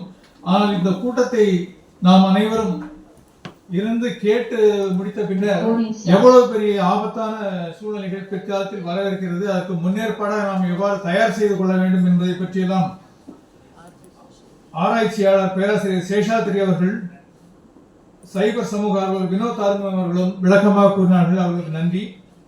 திராவிடர் கழக துணை பொதுச் செயலாளர் பிரின்ஸ் இன்னரசு பெரியார் அவர்கள் மார்ச் மாதத்திலே இது குறித்து கட்டுரை எழுதியுள்ளார் என்பதை கேட்கும் பொழுது அவர்கள் எப்பொழுதுமே திராவிடர் கழகம் எப்பொழுதும் முன்னேறாகவே செல்லும் என்பதை புரிந்து கொள்ள முடிகிறது. அவருக்கு நன்றி.